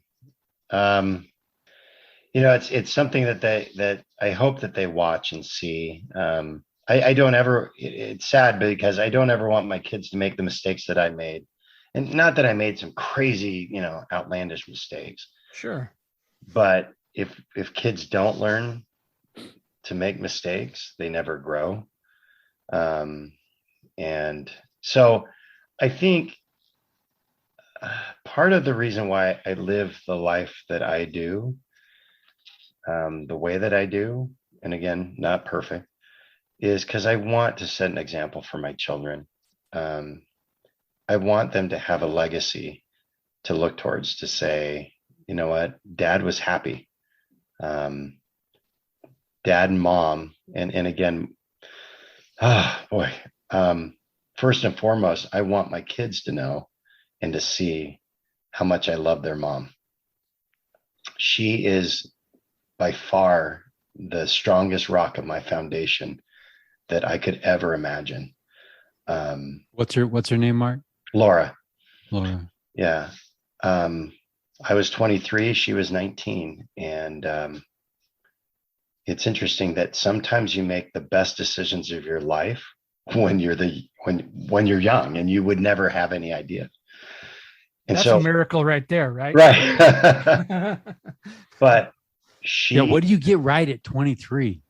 That, right? Yeah, that's Laura Johnson is what I got right. The most important thing. Yeah. Right. I think between the three of us, that answer is all a woman's name. Yeah. Right. Yeah. Ricky, Kelly, Laura. Best thing. Laura Johnson was the best thing that ever happened to me. And I want my kids to know that. I want my kids to see the relationship that Laura and I have, because, and again, we're not perfect. It's funny because we were having a disagreement in the car. And when I say disagreement, again, I come from I remember back in my childhood, I didn't like it when my parents argued. I didn't want that. I don't like it. So when Laura and I disagree, right, our voices might get a little bit higher than what I'm talking right now, right? Because we're having a discussion. Yeah. The kids in the back are like, Mom, Dad, stop it. Stop arguing right now. I'm like, are you kidding me? You have no idea what it's like to argue. So anyway, but no, like I don't want to take you off course, but you say the relationship that you have, and you've been married 28 years. Yeah. So how do you maintain that relationship over 28 years so that your parents are your kids are looking at you and they see love, kind of like you looked at your mom and dad there at the end and saw love, right? What's your secret sauce, but both of you have to write down the notes to come back to this, the prior question, so now it's on the tangent of me and Laura. Our marriage was founded on mutual respect, that it wasn't a 50-50 relationship, that it was 100%. I'm 100% to her. She's 100% to me. We're all in on our relationship. And that means that we need to be humble and submissive. It's not a self-centered relationship. One of the best books that we read together, there are a couple books, but one of the best books we read together was The 5 Languages of Love. I don't know if either of you have read that, but it is a book that. Oh yeah. I've read it. Not only have I read it, every once in a while, my wife will just leave it laying around. Open to the right language. Highlighted. Yeah. Just a reminder. But I like words of affirmation. and sometimes it's annoying because words of affirmation it's one of mine, and she's like, oh, that's right, you need me to tell you this, which is funny, and but Laura and I just and again, I think I've said this throughout this podcast, is that I'm not perfect. A lot of imperfections, a lot of hangups. But the one thing that I think one of the things is the relationship that I have with Laura. It takes constant nurturing. It's not a selfish thing where, I just think of myself. It's not a self-centered relationship. There's two people in this. And I saw my parents with that relationship, albeit throughout my life, right? There were times when there was some goodness, and a lot of it. I didn't come from a major broken home, I'm telling you. But towards the end, when I really had mom and dad to myself, and I was older in my teenage years, I did see those things, and I liked that. I liked how that was, and I liked how they were together. Laura's parents are another great example of Laura's dad loved Pat, his wife, beyond anything. It just was incredible, the love that he had. And he passed away from Alzheimer's this past March. And even to the very end, always wanted to know that Pat was going to be taken care of. And it was so sweet to see that even with that Alzheimer's, that he wanted to make sure she was all right. Like to the bone, right? To the bone, right? To the core. It was his core. Yeah, I love that. And to see their relationship and how they were was so cute. It was just, again, it was a different love story. I mean, I've got these two great examples of parents, right? My parents and Laura's parents, that are just incredible examples in their own rights of whether it's parents or just as a relationship. And Laura and I we got it. We understood it. And we wanted to make sure that we had that strong foundation for when we had kids. And kids started happening around year 6, year 7 of our marriage. So we had some time to get through this, and decided, that this is what we want for our foundation. And we've tried to give our kids a good example of what they could look forward to in a marriage, to never compromise. And I kind of tell my kids, I said, it's when you go to look for a spouse, you should probably go through the Temple Recommend questions with them ahead of time. Even before you date them, tell me your thoughts about God, tell me about your thoughts of Christ, tell me your thoughts about paying tithing, tell me your thoughts of the prophet, right? I mean, these are all things that are foundational principles that will help a good marriage, because Laura and I are based on Jesus Christ. We are based on our Heavenly Father. We're based on the temple. We're based on following the prophet. And regardless of what happens, I think Laura and I both look to the prophet to say, okay, what is he telling us?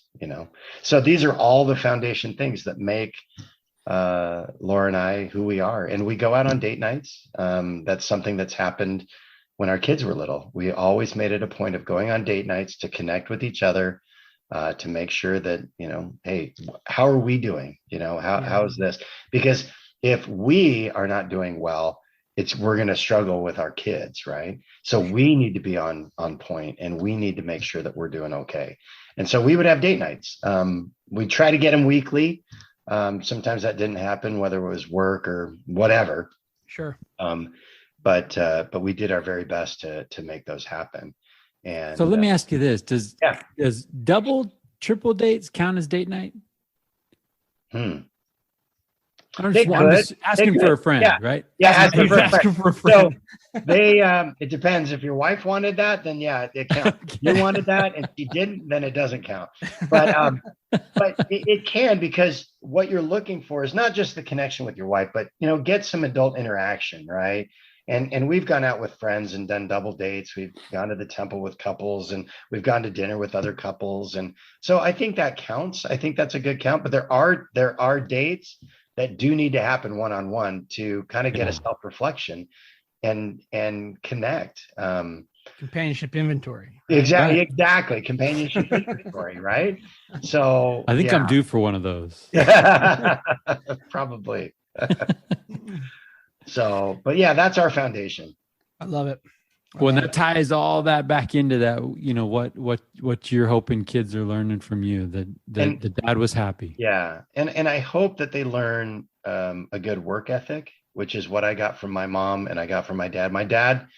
My mom always taught us to go the extra mile, which, some people are like, well, what does that mean? Go the extra mile. It means do the job better than anybody would expect you to do it. Right. So make sure that you're doing your very best. And that stuck with me from, the times that I was working at Subway when I was in high school, to mowing lawns, to Ralph's bagging groceries, to, where I'm at right now. It's going the extra mile because it's the right thing to do. And I hope that I've taught my kids a good work ethic. In fact, I wouldn't say it's a requirement, but a strong suggestion was for our kids to get jobs when they turn 16, so that they would always know that they could get a job and provide for themselves if they had to. And that's what I wanted for my kids. And they all did. Well, Abby's going to be going in there next in a few weeks, probably. That's awesome. That's important, man. Well, can we connect some of those dots? So you shared out how you met Laura. Yep. How does the college career thing unfold for you? I think sometimes when you come home from your mission, or you graduate from college, I think that we have this implied pressure everywhere you go. Everyone's like, so what are you going to do? Right. Yeah. You like they have it all figured out. And they don't. No. Mine's an interesting story. In that I followed a little bit different path. One of my downfalls is that I'm, and you could call it a downfall or a strength. I'm a people pleaser in that, and I think it comes from my childhood, right? Being this peacegiver, this peacekeeper with my parents, is that I wanted to do what other people thought that I should do, right? Mm-hmm. Not in a peer pressure aspect. I don't want to put it in that realm, but if my mom said, oh, you'd be a great doctor. Okay, well, maybe that's what I need to do, right? Yeah. Maybe that's where I'm supposed to go with this, which is not the case, right? So my first major prior to the mission, and I was a horrible student, and I feel I'm very embarrassed about. At least in Spanish, you were. At least in Spanish, right? In seventh grade. Still have issues with that one. But I struggled in school. I did. I had some major struggles that I just, and maybe mom and dad didn't pay a huge amount of attention to school and going to college and things like that, because my parents never completed college. Neither of them did. And so I kind of had to figure things out for myself. So I thought, okay, well, after Oceanside High School, once I graduate, a lot of my friends seem to be going to junior colleges, and maybe I'll go to Miracosta. And so I went over to Miracosta, and I thought architecture was going to be my major. And I loved drawing, loved drafting, all that stuff. And so I thought that's where I was going to be, but my grades were just horrible. And so I realized we probably we don't have a huge amount of money. Maybe I should work instead. So I dropped out of college and got a job with a buddy of mine at a spa manufacturing company. So they manufactured those above ground spas in Oceanside. Worked all the way up through there, went on my mission. And, towards the end of my mission, people would be telling me, oh, you'd be a great doctor. Oh my goodness, you'd be awesome. Your personality, all this other stuff, you'd be a great doctor. Okay, so I get back off my mission and I start into Palomar because, again, my grades, I tried to get into BYU and they're like, no, you're not getting in here. So anyway, so I went to Palomar and trying to figure out what is it that I want to do. I've got this future, right? I've got to be planning. And I'm already 2 years behind my contemporaries, right? Because they didn't go on missions. They're in college getting their stuff done. So I said, all right, I guess I'm going to start taking some biology and chemistry classes and see if I like that. And I started liking them. And what the mission taught me was how to be a better student, right? How to study better, how to study more efficiently and effectively. So that was another thing that came off the mission, is that I knew that I could study. I'm not very well, but I could study. And so I met Laura while at Palomar. She was going to San Diego State, but she ended up taking classes at Palomar. We met, and it was like, wow, I want to spend I love that girl. She is amazing, and so she ended up getting accepted at the University of Utah hospital for radiation therapy. It was only a certificate program at the time, but she had to have 2 years of college in order to get accepted. And then she does 2 years of this clinical education up there at the University Hospital, treating cancer patients. And so we start dating, we get engaged. She leaves in June to go up there. And I applied to the University of Utah. I'm like, okay, I'm going to the University of Utah. I'm going to be a biology major, and I'm going to be a doctor. So I fly up there, or I'm sorry, we get married. I fly up there. There's some things in between that happen that were pretty significant, but I'll pass on those for right now. We'll come back to that. We can come back to them. Okay. But so anyway, so we get married. We're both up there at the University of Utah. And I realized, you know what? We don't have a lot of money. And Laura, you are closer to be done than I am. So why don't I drop out of school? I'll work full time. Her cousin, Tom Jackson, great guy up in Salt Lake. We're great friends now. He says, hey, I can get you a job at DataChem, this, chemical laboratory, chemical analytics.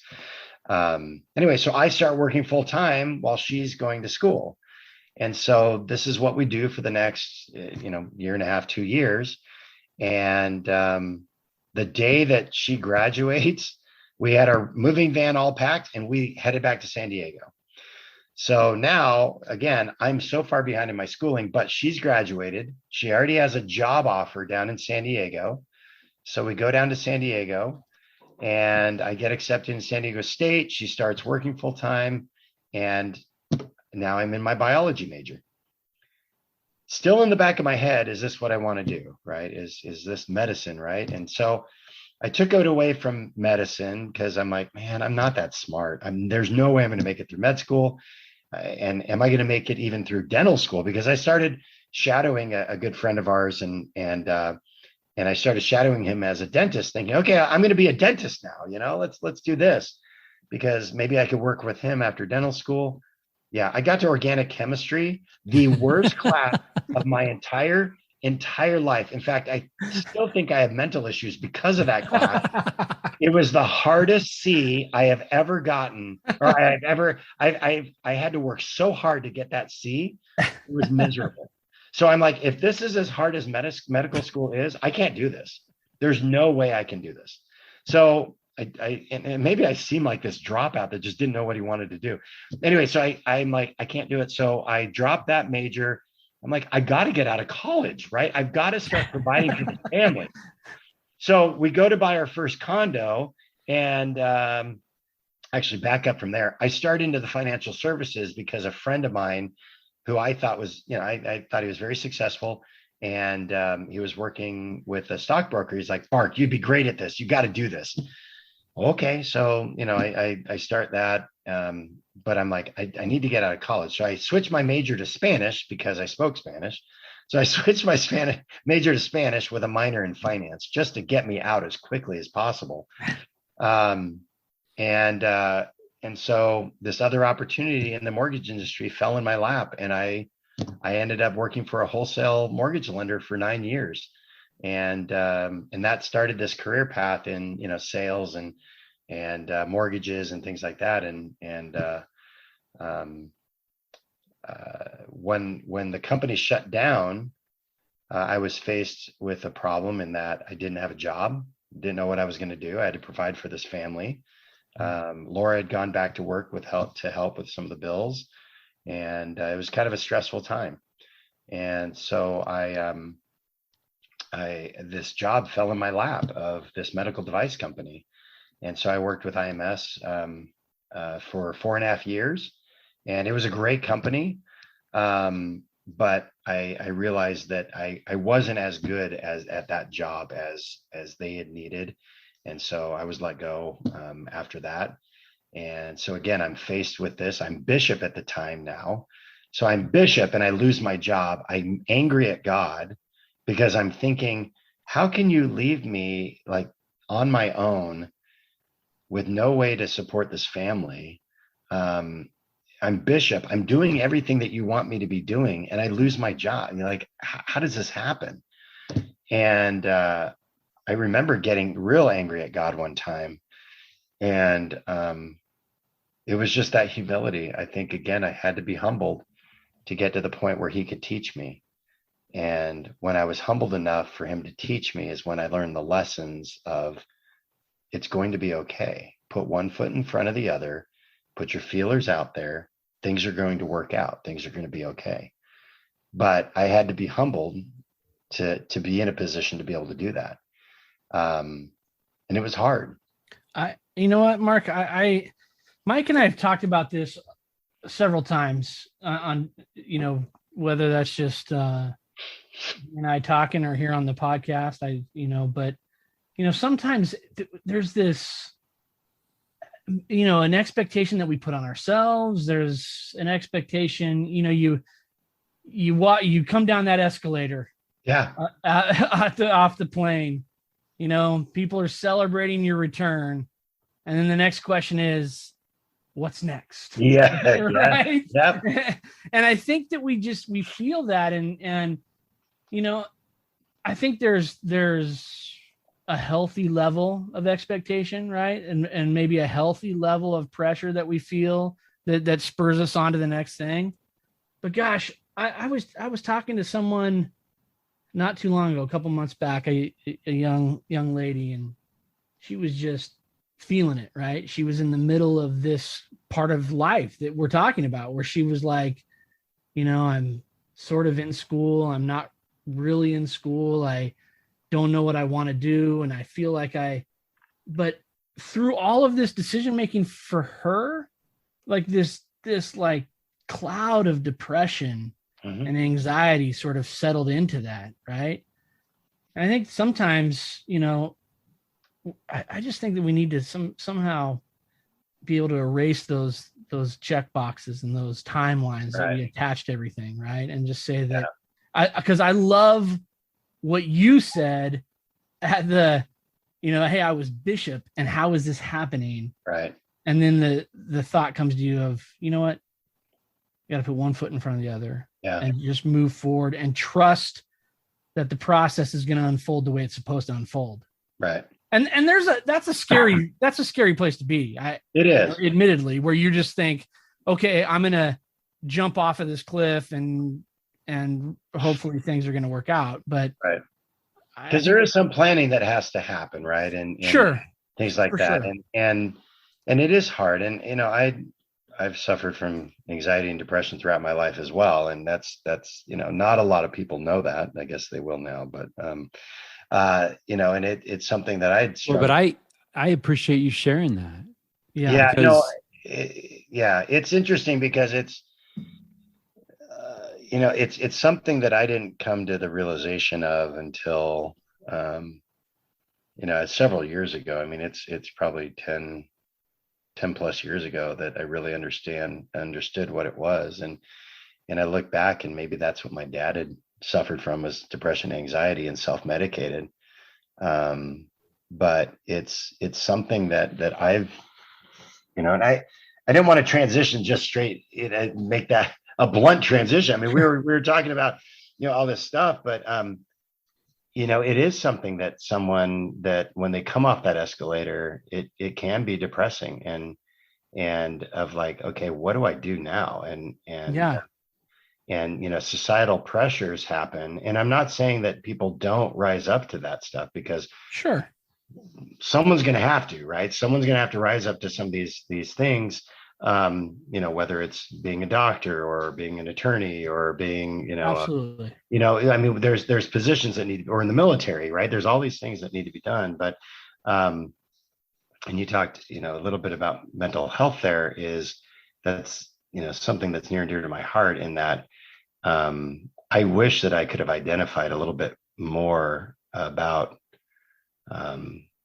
my challenges that I faced, or have faced in the past, because then maybe I could have addressed a little bit more and had a little bit more clear direction with where I'm at. Right now I'm in such a good place. I love what I do, 100%, right? But it took me a little while to get there.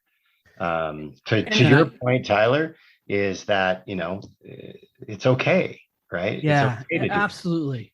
It's okay. And I think, I want to ask you this though, because if you're, when you're a newlywed, right? The world's sort of laid out in front of you, but there's pressure there too, right? Because you want to provide, you want to, you want to do all these things, right? Because that's sort of what the expectation is, right? If you could now go back and sit down with yourself, at that young age of trying to figure it out, newlywed, school, all this other stuff, what advice would you give to your younger self?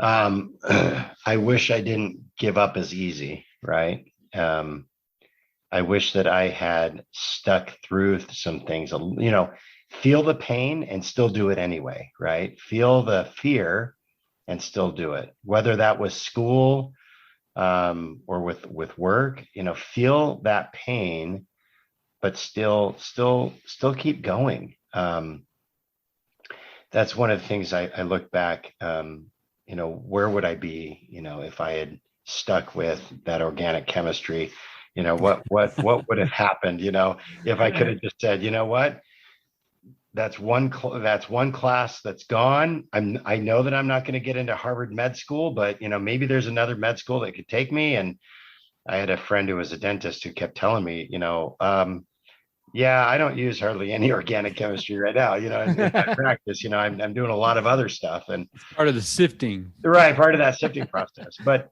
I wish that I could have said, what, go down that road, and see what happens. Because too often, I think, in nowadays, I think people want to find that job that they absolutely love. And I don't know if that truly exists. Sometimes it does. I mean, I love what I do. There's moments of it, right? I'm telling you, it is hard work. But there are things about my job that are very, very tough and can get very upsetting on both sides, right? Yeah. And so I think that it's important for my 20-year-old or 21-year-old self to understand that what, you need to find joy in the journey, but do some hard things, do some hard classes, do some hard schooling, push through it, because I do like the medical arts. I quite frankly, I love, when I was in medical device sales, I had the opportunity to go into surgeries and watch full knee replacements. I got to go and see gallbladder surgeries. I love that. I would have been passed out on the floor if I was in there. When I think it's almost like choose your hard. You choose your hard, right? Because work is hard. It's all hard. Work is not easy. Right? Being underemployed is hard. Being hard. Being an organic chemistry student is hard, but choose your hard. And I'm curious too, because it sounds like, and I don't want to pry, but it sounds like as you discuss this relationship that you have with your wife, and she's just there for you, right? And she's that rock. Can you talk about sometimes when we struggle, maybe it's a Mike Freeman thing. Sometimes we don't let those closest to us in on our struggles. Mm-hmm. Can you talk a little bit about going through some of these struggles and your relationship with Laura and how that maybe helped? Or maybe you're like me and you Yeah. Zip your lip, right? And you Yeah. just grind through. No, Laura, probably one of the reasons why our relationship is so strong is because I she is the person that I can be extremely vulnerable with. She has seen me at my lowest depression state before I was able to get on medication. She saw me at my worst, and she saw me at my highest, right? So, I had these peaks and these valleys.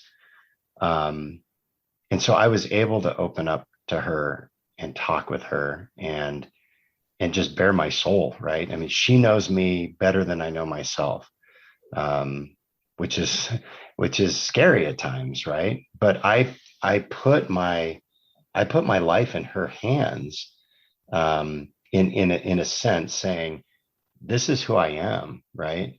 And this wasn't until probably years after our marriage when I understood kind of what this anxiety and depression thing was all about.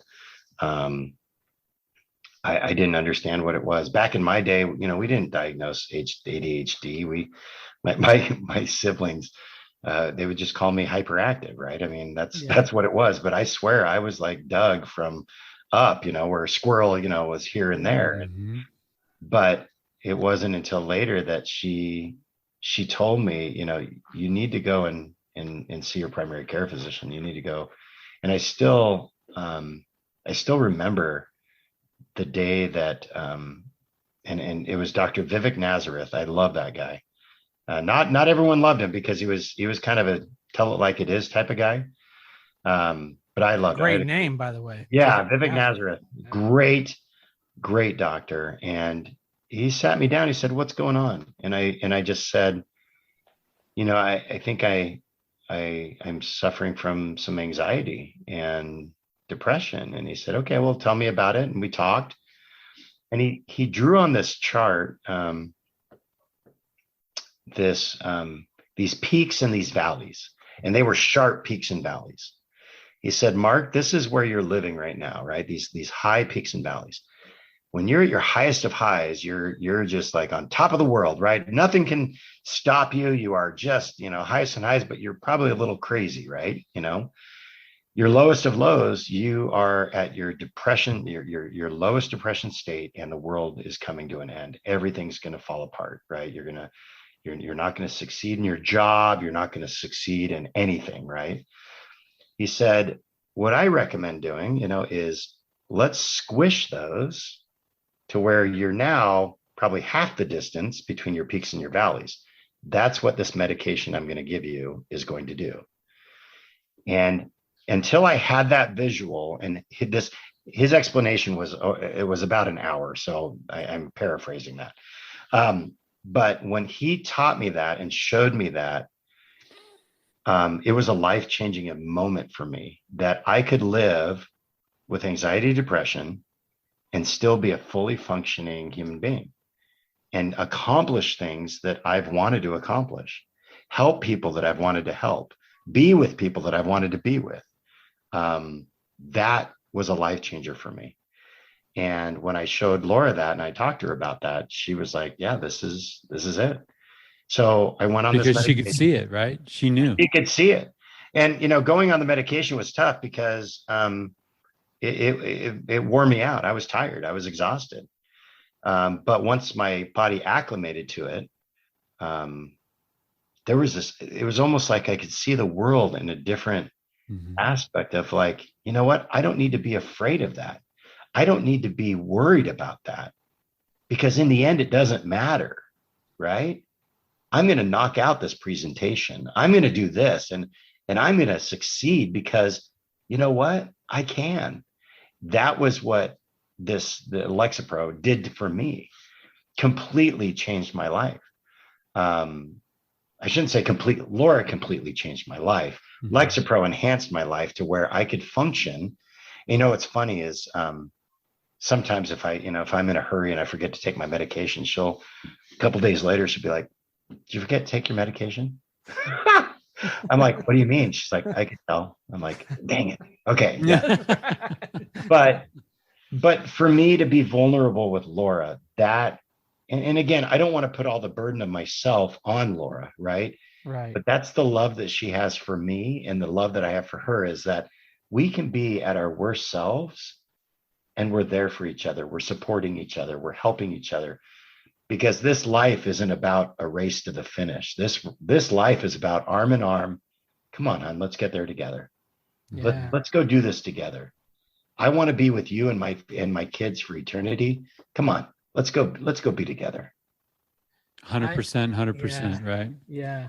You with yours and her with hers. Well, I appreciate you sharing sharing that journey and your experience there, because I think that, you know, we've had discussions before, and I think that it's important to understand that you know, Mike, I love that talk, like a broken vessel, right? Yeah. Elder Holland talks about that, and I think it's important to understand that there's, because I think there's people that are listening to this podcast or will listen to this podcast that are probably find themselves in a spot in life where they're having huge peaks and huge valleys. Yes. Right. Yeah. And they're wondering, either one, I don't know what to do, or two, I don't want to do that thing, right? Because for whatever reason, right? People justify that a 100 different ways. And I think it's important to hear that, you know, there's a way to find your way out of that. Right. And to normalize things. I love how you said it gave me the opportunity to kind of see things with maybe through a different lens, you know, seeing things a little differently. And I think normalizing things is a huge, it's a huge thing, but also like the idea that, you know, we're going through things, and sometimes we have questions. Yeah. Right. Sometimes we're wondering, like, what is going on? Yep. Like I used to be able to, you know, and those things are real, and we need to be open about it. Yeah. Right. We don't need to go on Facebook about it, but we need to reach out to our loved ones and say, hey, can we talk? Like I'm going through something. Yeah. And that's why I love the description of you and Laura together, right? Because Mike talks about zipping your lip. That's me. You know, I got an issue. I'm going to zip it, swallow it, and work harder and grind through it. Right. And what that does is it just hurts everybody in the process. Well, right? and that was the generation for my parents, right? My mom and my dad, right? And that they didn't talk about stuff like this. I'm grateful for my siblings, and I've, you know, again, going back to them, I've got a great relationship with each one of them that I can be myself in front of them, right?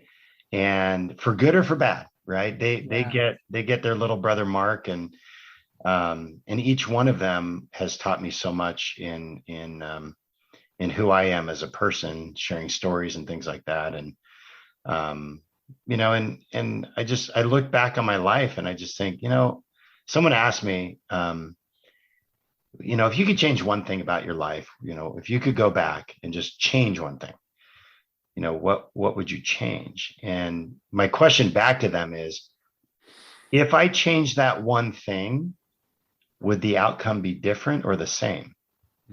Because I'm happy where my outcome is right now. With all of the imperfections, all of the mistakes that I've made over the past, you know, 51 years of my life, I'll take those, because it would mean that I'm the person I am today. And I'm not unhappy with, you know, the person that I am today. I love serving people. I love helping people. And I want to continue to do that.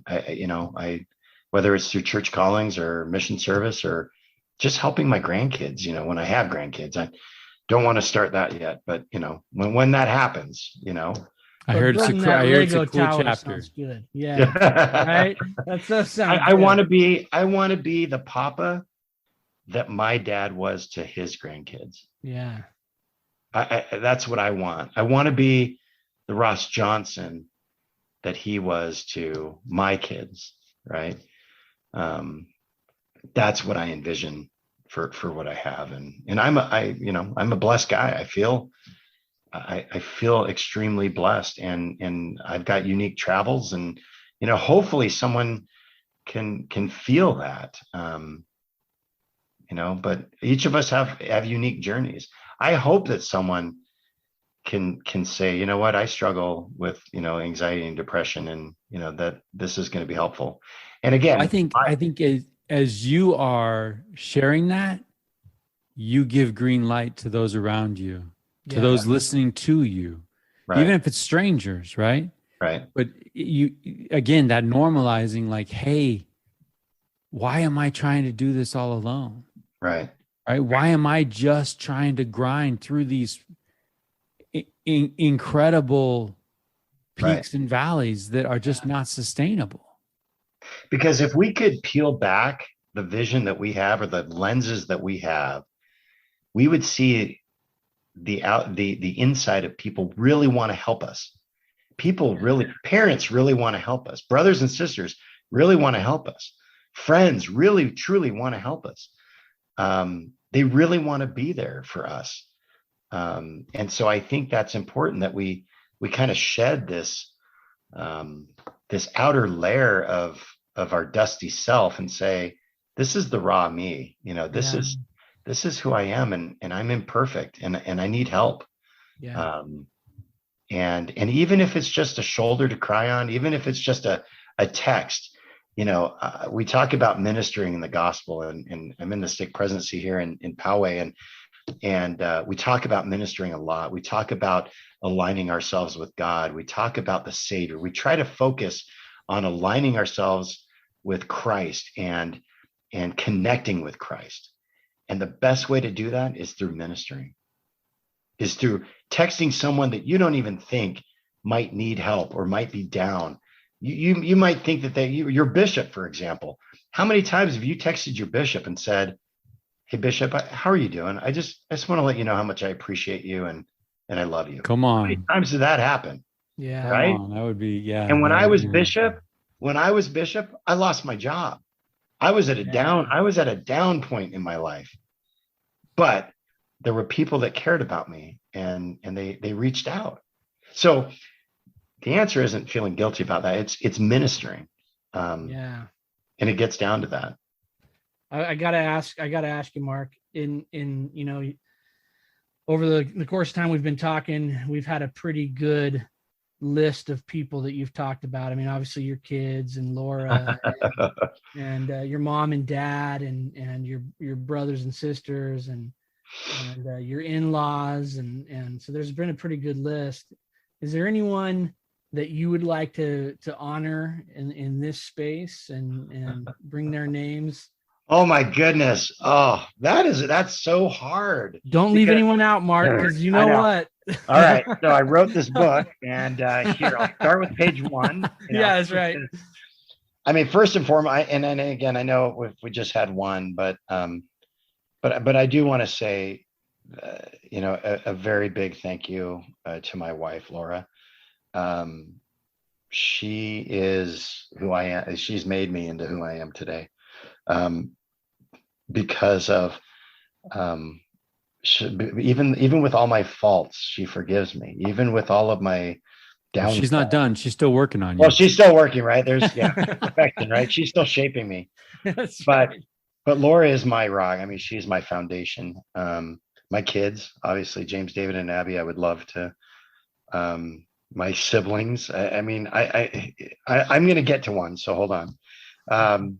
So each one of my siblings, there's a unique aspect of each one of them, and they helped me through my childhood at so many varying degrees, and they will never know how much I love and appreciate them,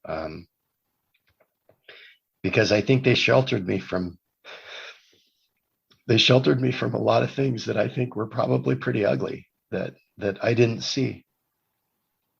And so to Debbie, Kim, and James, and Michelle, thank you for protecting me and being my my rocks during my childhood. They really gave me a solid foundation of success, each one of them. I'm grateful for my parents and my in-laws. Both of them, both sets, are incredible people, and I've learned lessons from both sides of them. I keep going down to my second grade teacher. No, I won't. Bob Walton and Troy Romero, I served with them on in the stake presidency. And I have a tremendous amount of respect for both of those men, and we served together late nights. I served together a lot with them. I learned so much about myself and about leadership and about ministering and about the love of our Savior Jesus Christ through those men. It's incredible. My bishop, Gary Wolfegel, is one of my best friends, and I'm grateful for him. Yeah, I could really go down the list. Todd Harris, you want me to keep going? Let's keep going. That's a great list. And I think it's important because, Mike and I have had, we've had discussion with different guests, and I love that idea of just kind of reflecting on who's left fingerprints on your life, and who's been those influences. Because the interesting thing is, right, we talk about these people that have impacted our lives. Some people know it, right, because we tell them on a regular basis. Some people don't know it because it's been unsaid and it's been years back or whatever it was. And there's someone listening to this podcast that's like, oh yeah, Mark Mendenhall is on the list, and that's the beautiful thing about life, right? When you talk about ministering, Mark, and you talk about serving other people, I mean, you're on that list for a lot of people, and that's the great thing about life, right? That we have the ability to impact others. Yep. While we're trying to get through this with leaving as little mess as possible behind us, right? Exactly. Yeah, sort of pay it forward, right? It's been done to you, and you have an opportunity to be of service because somebody's service mattered to you and changed things. Right. Mark, the news, the world we're living in, there's not a whole lot of sunny, happy things happening on our TV these days. What gives you hope? So I think we have to work on creating our own happiness. And I'll tell you how I do it. So first off, it's with my family. It's praying morning and night personally, and then having a time, for my family, it would be a scripture study and a prayer in the evening. For somebody else, it might be just, sitting down and having a check-in with the kids before going to bed. It might be reading them stories. But we have to create our own happiness in this life, because you're right, the news is horrible. What I do is I serve. I have a calling that allows me to serve in the church. And that's, I'm grateful for the LDS faith that has given me an opportunity to serve others, because that becomes my good news, is being able to minister to people within the stake. I volunteer, again, making happiness happen. I volunteer at the high school for the football team. We have a foundation over there that I'm a part of, that we raise money for the football team, and we want to create this fun environment for the kids. There was some bad news going on a couple of years ago, and I don't know if Tyler talked to you about this. And again, it's not, I don't want to belabor this. It's a whole other story, but I thought it'd be fun to kind of have a community thing, and so I decided to eat at Chick-fil-A for 100 days straight. That's my language right there. But it was, I ended up going 114 days, and it evolved into something that I never thought that it was going to evolve into. It started with me and just this number one. And every day I would go, I'd put up separate numbers, right? And then it turned into, I'd like to have a team member of Chick-fil-A with me there. So then I had in the picture, right? So then I would hold up numbers, and then pretty soon it got around the community of like, oh, I want to get a picture with Mark, so they would text me and say, hey, I'm going to be at Chick-fil-A. Can I get a picture with you? And so it became this fun event. And then pretty soon someone was asking me like, well, what are you going to do at the end? And I said, well, we should do some kind of fundraiser. And there was a nonprofit in the Poway Unified School District called Adopt a Family. And I said, you know what? That's what we're going to do. We're going to adopt a family for Christmas, meaning that there are these families with needs for Christmas. So why don't we work together with Chick-fil-A on the last night, on day whatever it was? Let's have a big old get together and let's raise money for this cause. And that's what we ended up doing. We didn't raise a huge amount of money, but you know what? The community got involved, and that is how you have to create your own happiness, because the world outside it can be bad. And I don't mean that we put our head in the sand and ignore it, because we do, have our civic duties and things like that. We do have to pay attention, but we can create our own happiness with everything that's falling apart around us. We can make our homes a haven from the outside. And I think that's a key to understand. We can make our community a haven from the outside, but it just takes one day. It takes one start. It takes a footstep forward, and then everything starts. It reminds me of that book, right? Start Something Crazy. Yeah. And just, and I think we've even had guests, Tyler, that have taken crazy and turned them into businesses. Yeah. Well, I think Mark was named the mayor of Chick-fil-A, if I remember. It was a name that was given to me by the employees, because and I'll quick tell you that there were rules with this. So number one, I had to eat at the same Chick-fil-A every single day. Okay, obviously Sundays off because they're closed on Sundays, but I had to eat at the same Chick-fil-A every day.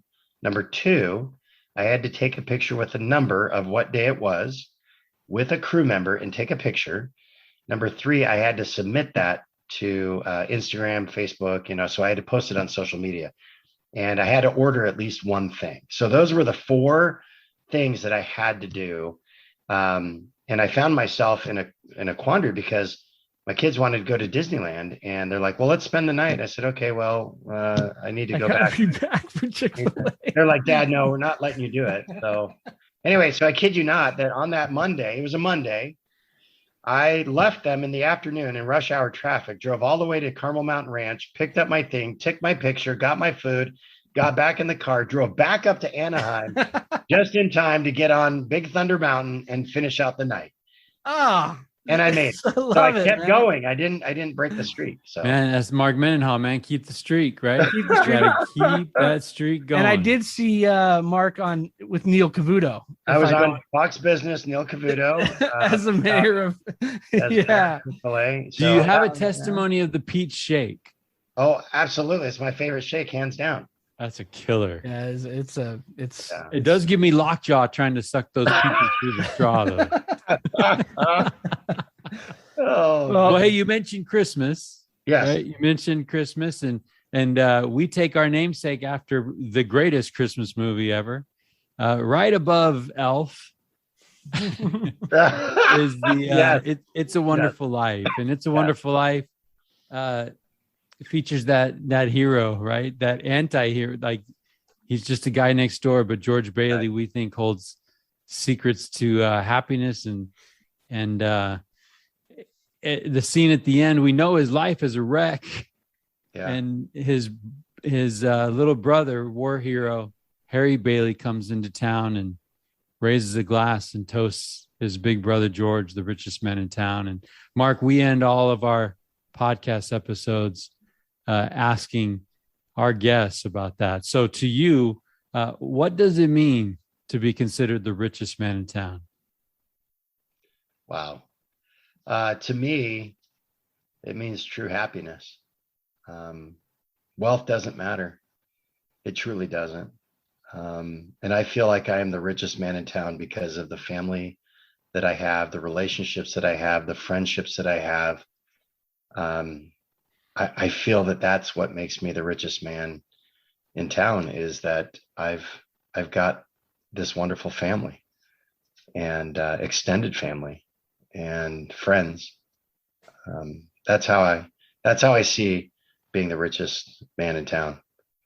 Well, I can tell you that that it's been a fun couple of hours, and I feel feel like like we got to dig more, I know. Oh, I feel like like there's a some lot things out there. left on the Like table. I got notes in between marriage and University of Utah. Like, Oh, what yeah. I mean? I almost died in a car accident before our wedding. Hold on, we're gonna break the mold a little bit. I know we've already asked the last question, but Mark, hold on. What? All right, let me just quick version here. So I was Laura had already flown up and was working at University of Utah Hospital, or going through her program. I was still here in San Diego. We weren't married yet. This was, I think, sometime in July. We were supposed to get married in September, on September 10th. My best friend John Booth and I, we have orientation. We got accepted at University of Utah, and we've got to make it up there by, I think it was Tuesday, at a certain time. And we both worked all day on Monday. And I'm using a Monday. I think it was a Monday. It might have been a Tuesday. Anyway, we worked all day. We're exhausted, but we're like, we got to go. So we jump in his car, and, he says, I'm going to drive to here. You take over, so we get to Vegas. We have a big old meal, starting nap time. Right. So anyway, There's no 5-hour energy back then. Exactly. Yeah. Yeah, that's right. There was warm Dr. Pepper in the car, by the way. Anyway, so we're driving, we're just keeping driving, and I'm just dozing off, and I'm like, we got to pull over. So we pull over, try to sleep a bit, but we're on this time frame. We got to get there, right? We can't be late. So anyway, it was my turn to drive, and we were south of Nephi, I believe, and I remember it's mile marker 196 because I hit that, and I own that now. Anyway, so warm Dr. Pepper. Bob Marley, everything's going to be all right. It's playing on the stereo. Good soundtrack. Yeah, and I fell asleep, and I hit the mile marker. It woke me up. I was doing probably 70, 75 miles an hour. I veered off into the lanes. And again, this is super early in the morning, so no one's out, right? Or at least I thought no one was out. I go in the center divide, think that I can just turn back on the road, and I can't. And the car starts flipping end over end, right? So much so that my understanding was that the truck bed detached from the truck cab. It was that kind of thrash, but it may not have been because I was a little delirious. So all the air is rushing out of my lungs. I start coughing up blood. I think I'm going to die. I look over. John is hunched over, dust all over his face. And he looks up at me finally after me yelling, John, and he says, what the heck just happened? And anyway, so people start opening our doors. They get us out, and I'm coughing up blood, and I think I'm going to die, right? All of our invitations for the wedding were in the back of that truck. So I get to Nephi Hospital finally, but the funny thing is they get me to they get me in the ambulance, and I keep telling people, I can't die. I got to marry Laura. And everyone's like, shut up, you're not going to die. You're going to marry Laura. Don't worry.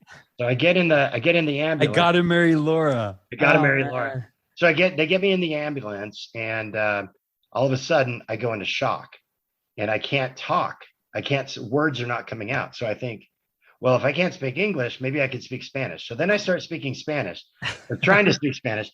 So then the guy's like, he's going into shock. And so then they start, doing the stuff, and they bring me back. And anyway, I get to Nephi, they put a chest tube in me.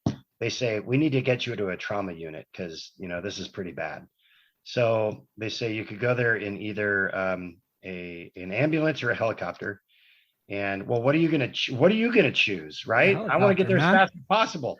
What they should have said, your insurance will only cover this. That's what they should have said. But anyway, I get life flighted up there. Wow. They call Laura. So Laura, they asked me, who do you know in Salt Lake? And I said, well, I know two people. I know Laura Johnson and Elder David B. Haight.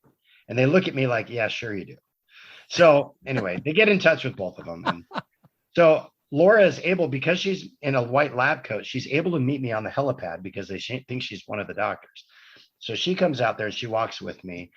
Doctor analyzes me, says I'm going to be in ICU for 10 days because they want to monitor me. I punctured a lung, chest tube, partially punctured the other one, and they're just concerned about me. So Laura's waiting around for Uncle David to come, and he doesn't come, but Bruce, his son, comes and says, Dad will be here soon. And So anyway, Laura leaves to go get lunch. Well, who should come up right when she leaves and she's gone is Uncle David. So Uncle David talks to me, gives me a blessing. And it was one of the sweetest blessings I'd ever had. Anyway, 3 days later, I'm out of the ICU and and doing great. And I attributed that to, power of the priesthood is real, and it helped save my life, and just some wonderful experiences. So long story short, there were some kind people that found every single one of those invitations. Yeah. And we were able to mail those invitations. So guess what I did while I was sitting around convalescing in her grandma's basement in Salt Lake? Licking envelopes? Licking envelopes and addressing envelopes. So anyway, so that's my long story full of miracles. So long story short, you didn't make it to your orientation. Didn't make it to the orientation. Still went to University of Utah for just a class. And your buddy was fine. He had some scrapes and stuff, and unfortunately it was his truck. Yeah, well, the truck. And John Booth, I love you, and I'm so sorry. Well, I'll tell you what, Mark, I am grateful that you survived the car accident, for one. I'm grateful. You got to marry Laura. You got to marry Laura, for two.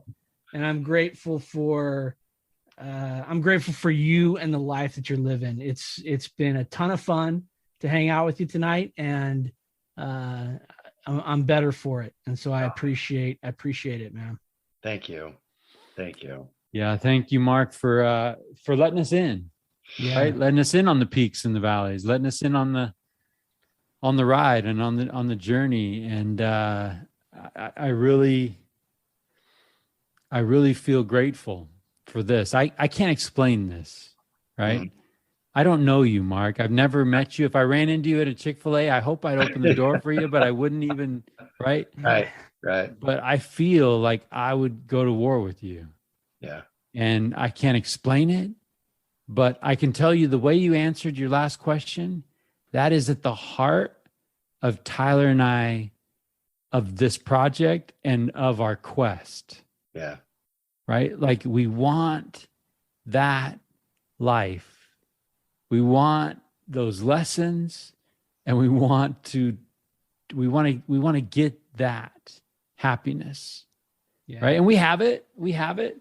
But to learn from other people, right? Tonight I'm taking away notes that, like, I've got to be better at creating that happiness. Right. Yeah. Right? Intentionally.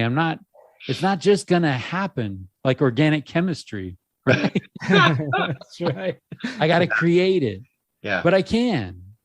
And if I can partner with my wife, I bring my 100%, she brings her 100%. Yeah. And like you said, we just go get forever together. Yeah. Right? Arm in arm. Let's do this. I love that imagery. I love the time that we had together. So thank you. Thank you. It's been a ton of fun, Mark. Tell Laura and the kids we appreciate them and their sacrifice of 2 hours without you. And, we may have to do this again. I feel like tell your boy welcome home somewhere in there.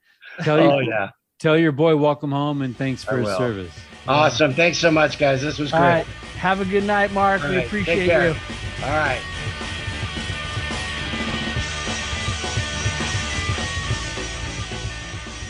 Good idea, Ernie. A toast to my big brother George, the richest man in town.